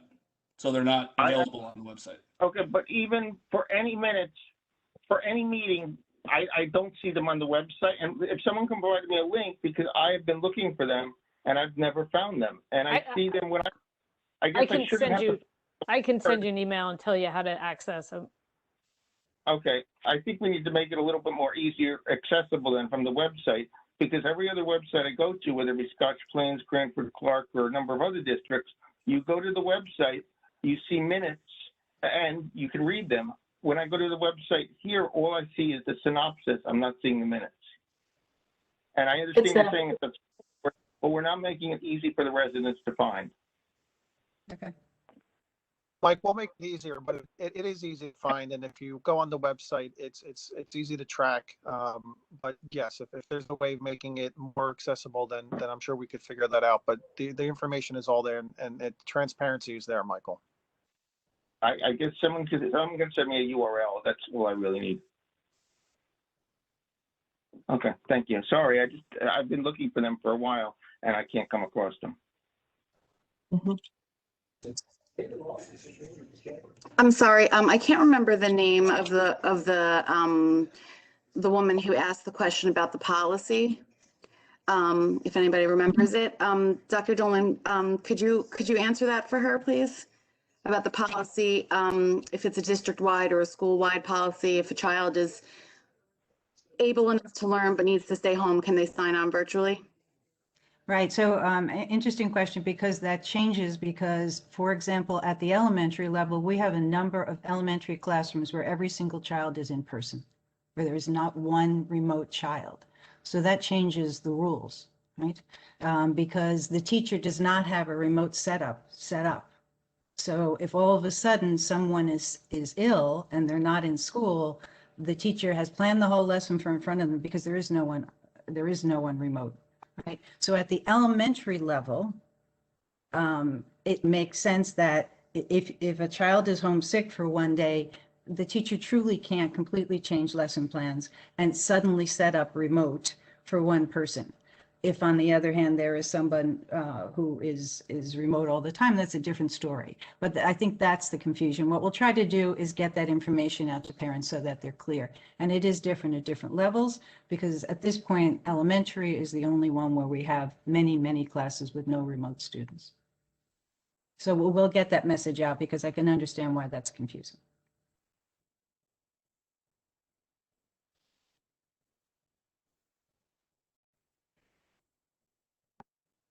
So I can attempt to address the other. So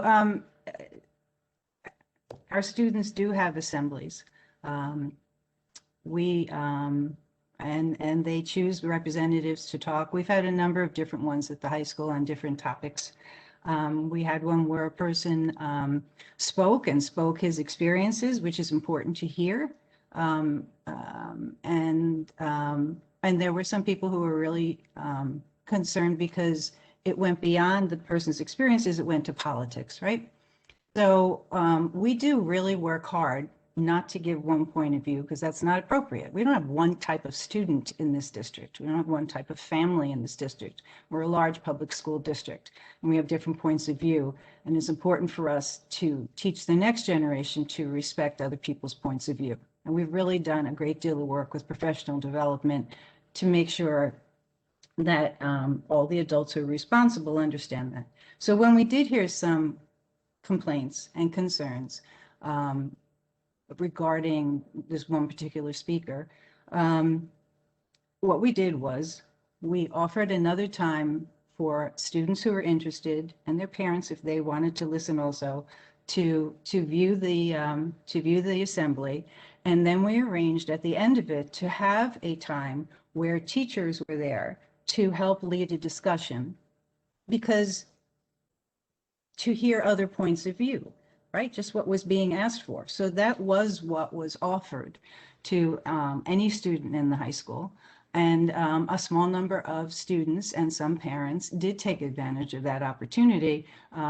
We wished more had been on, especially for the discussion, to tell you the truth, because that is an important part of an education, to have a conversation, to realize that people do have different points of view, to respect it. That is our goal. And honestly, we wished more people had stayed on and participated in the discussion.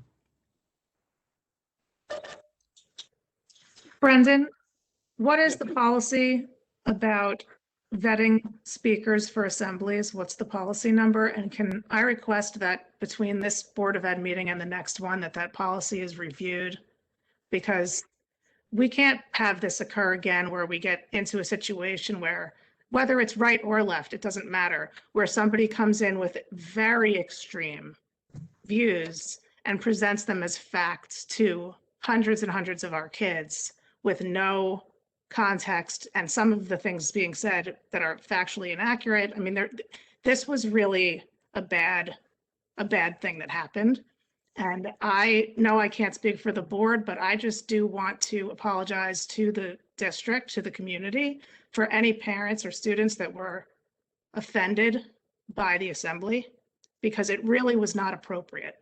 And I think that as a board, we're responsible for making sure that it doesn't happen again. I appreciate the attempt to try to damage control this after the fact, but moving forward, we need to make sure that we are presenting balanced views, both in our curriculum and with our speakers and in any other context, including the art show, including anything that we do here.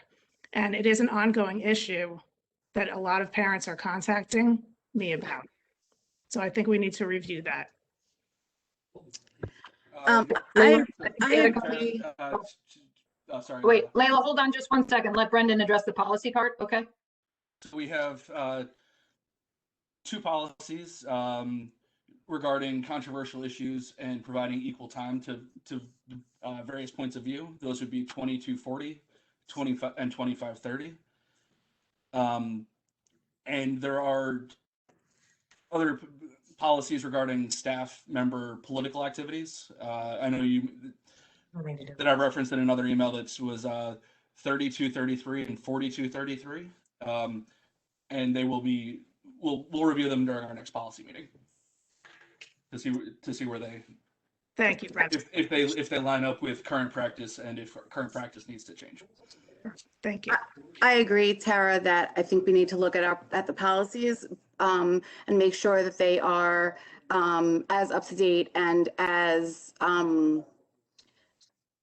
by the book as we can make them. But I do just want to say that no matter what kind of vetting you do and no matter what kind of policies you have, there is always a chance that when someone is speaking, they will go rogue, they will go off the cuff, that they will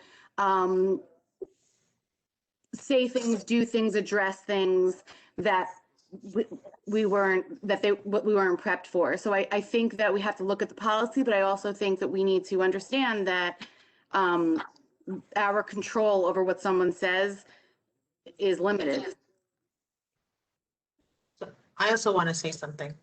So while I appreciate your views, Tara, and some of the other speakers, I have a different perspective as someone who teaches college students and graduate students.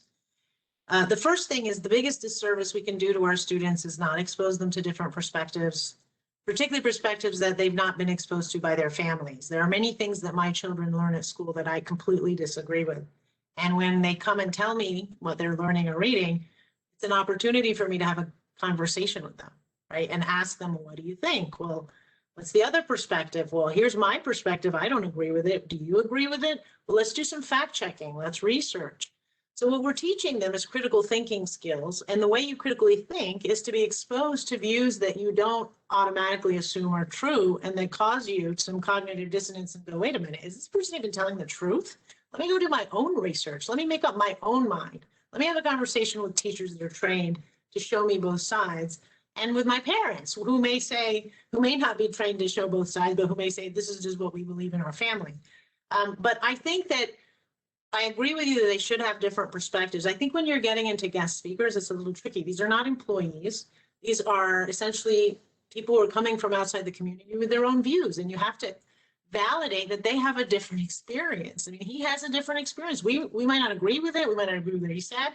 You have a conversation with your child, or the teachers do, and say, well, why don't you agree with it? And the point is, sheltering the students is not helping them, especially since our kids are college bound, where they're going to succeed if they have different views and can counter the other view based on the facts and expose that maybe that other view isn't based on facts, it's based on emotion, or it's based on fallacies. So I'm a little bit concerned that parents don't feel any sense of agency to be able to have that conversation with their children. And you can tell your children whatever you want about that particular assembly, but I just hope that nobody sees that as a way to decrease Black History Month activities and a way to not want African American history to be taught in schools in a way that is from the African American diverse experiences of African Americans, some of whom have had very negative experiences, and that's their right. So I just think we also need to, while this is one particular event some parents didn't like, I don't think that this should be a way for us to just close ourselves off and to say, well, I don't agree with that, so I don't, or I find that to be extreme. And then finally, I just want to end by saying something we all know as parents. And, you know, when we were growing up, there was no Twitter, there was no Facebook, there was no TikTok, there was no Instagram. And the dirty little secret of being a parent these days is that what our kids read, we don't even know because it's on an iPhone.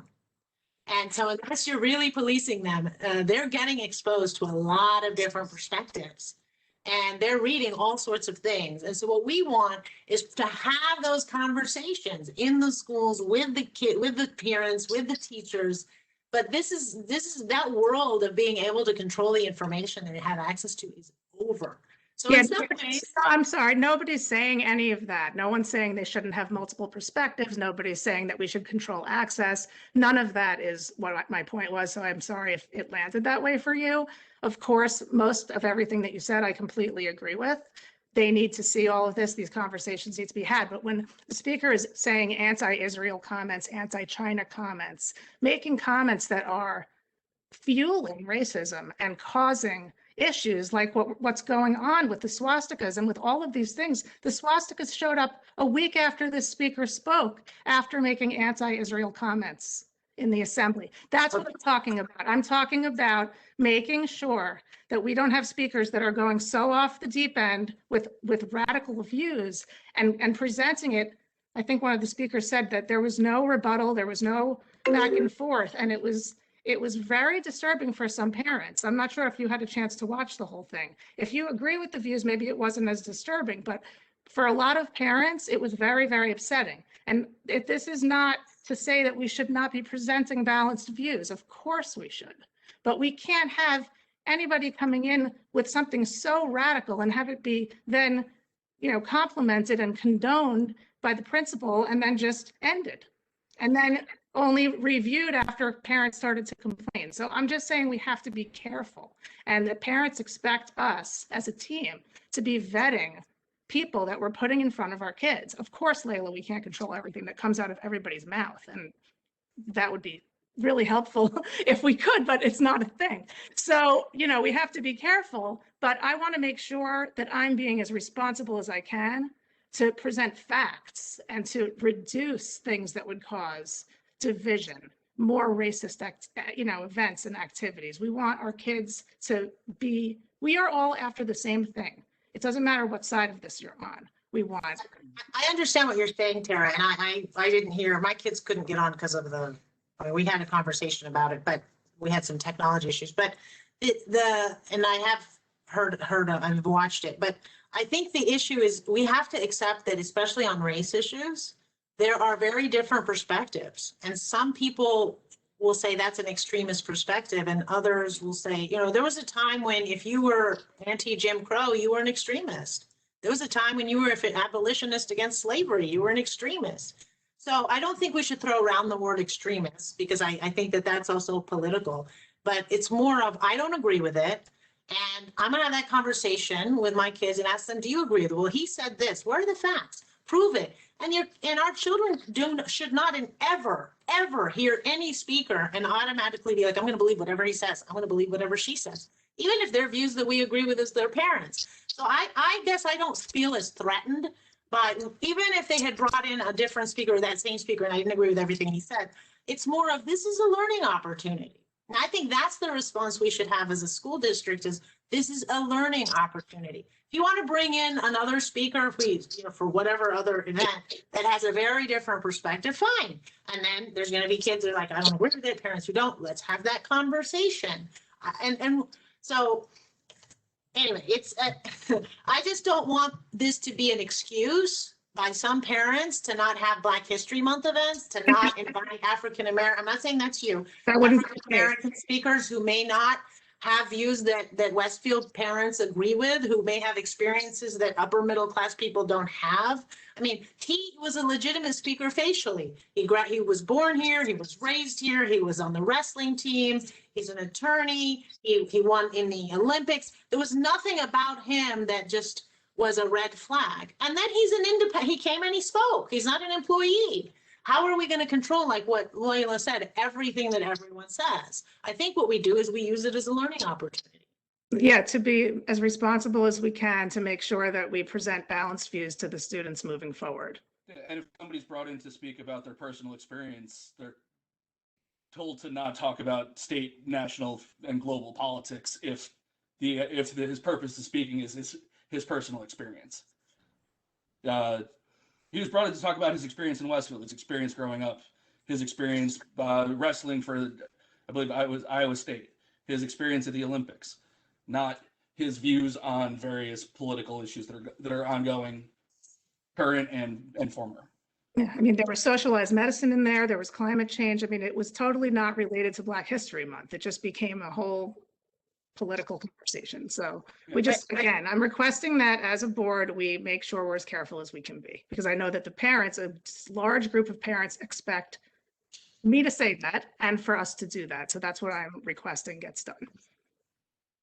Tara, in this instance, tell us what the board did or district did that you were opposed to, as opposed to what the speaker said.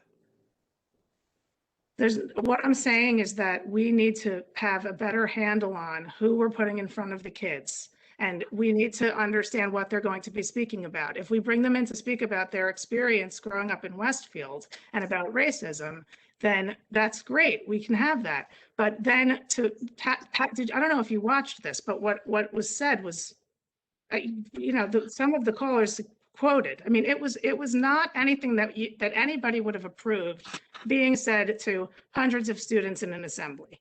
So I'm not saying that something different. I'm saying we have to be careful who we're putting in front of the children. That's what I'm saying.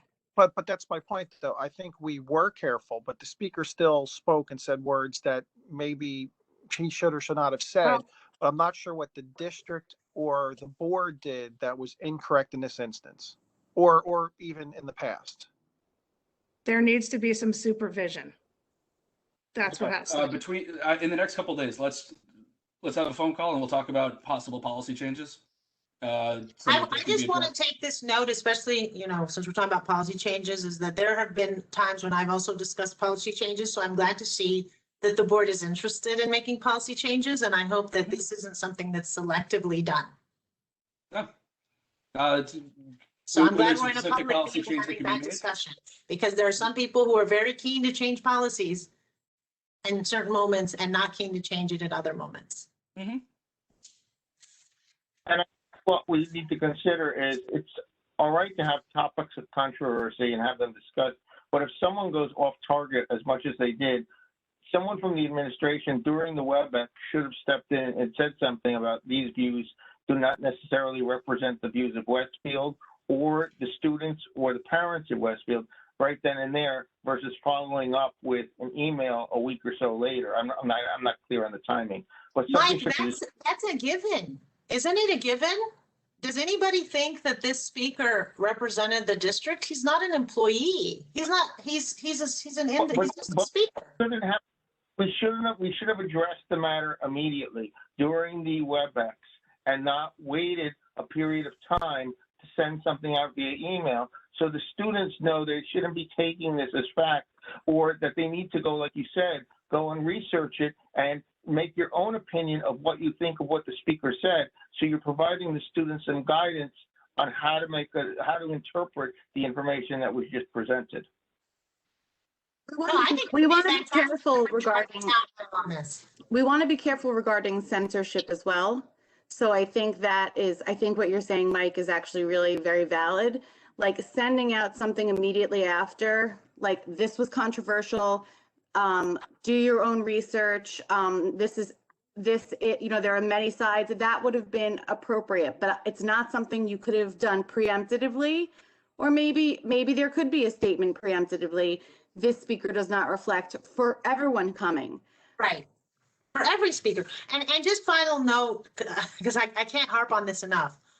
All of our students have heard of Black Lives Matter. They've all heard of settler colonialism. They've all heard of the concept of white supremacy. They've all heard of extremism and terrorism. All of these concepts are not new to them. Now, how it's framed depends on what they're reading. And so again, I see this as an opportunity for the school district, for the experts and the teachers to have those conversations. We have a racial literacy program. We have a No Place for Hate program. The worst thing we could possibly do is not talk about race at all, even if or only talk about it in a way that's very whitewashed and colorblind. Nobody's saying to do that. Nobody's saying to do any of that. So that's not really even an issue for you to be trying to hone in on, because we're not saying to do that. All I'm saying is that some of the views that were presented here were over the line. This is very simple. They were over the line, and we need to do something about it. He didn't represent the district, Tara, and that should have been self-explanatory. If you parents want to tell it's not just that. It's not just about if it represented the district. Parents felt their children were a captive audience in a situation where they were being told information that was inaccurate and extremely radical, and it wasn't handled the best way. And that's the end of it. I mean, there's nothing really, we're not talking about hiding race issues. Not everybody agrees with you, Tara. I've had parents come and send me emails and saying they're really glad that speaker was there. I'm not So saying everybody we're agrees. a very big district. There's 6,300 students. There's I know. 3,000 residents. There Again, was a Black Lives Matter rally in the summer, which you may not have attended, but hundreds of parents attended. right, Yeah. I Hey, agree with all. folks. Nobody's contesting that. Okay. All right. We may be missing out on the fact that we're doing this remotely and we haven't all been in a room together yet in 2021. I think there's been a lot of good points. It sounds like there's, you know, a willingness to see if there's anything we can change going forward.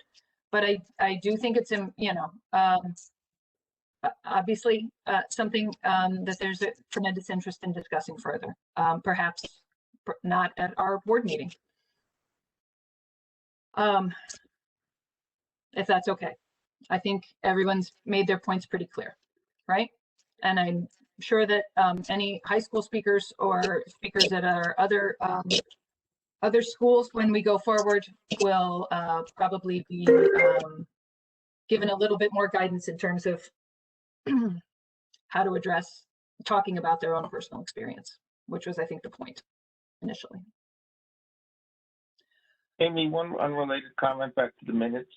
I did look and find for the prior meetings. So when I, for example, if I went to our February meeting, I will find the minutes we approved in January.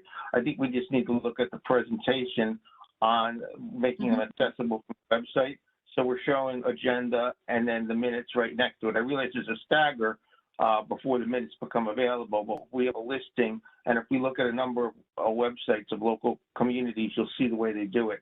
So it's just easily accessible from a resident standpoint so that they can go and see that information more quickly, so they can see the agenda, see the minute for the whole listing of for 2021, for example.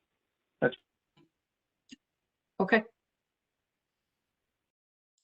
All right. Okay. I think we hit on most of what the comments asked us to address at the moment. Can anybody think of anything else we've left out?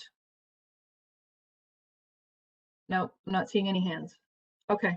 Then I think I would make a motion that we adjourn our meeting, since we have a lot of work to do later this week. Can I have a second on adjourning? Brendan, thank you. All in favor of adjourning? Aye. Aye. Yeah. Okay. All right. Thanks, everyone. Good all.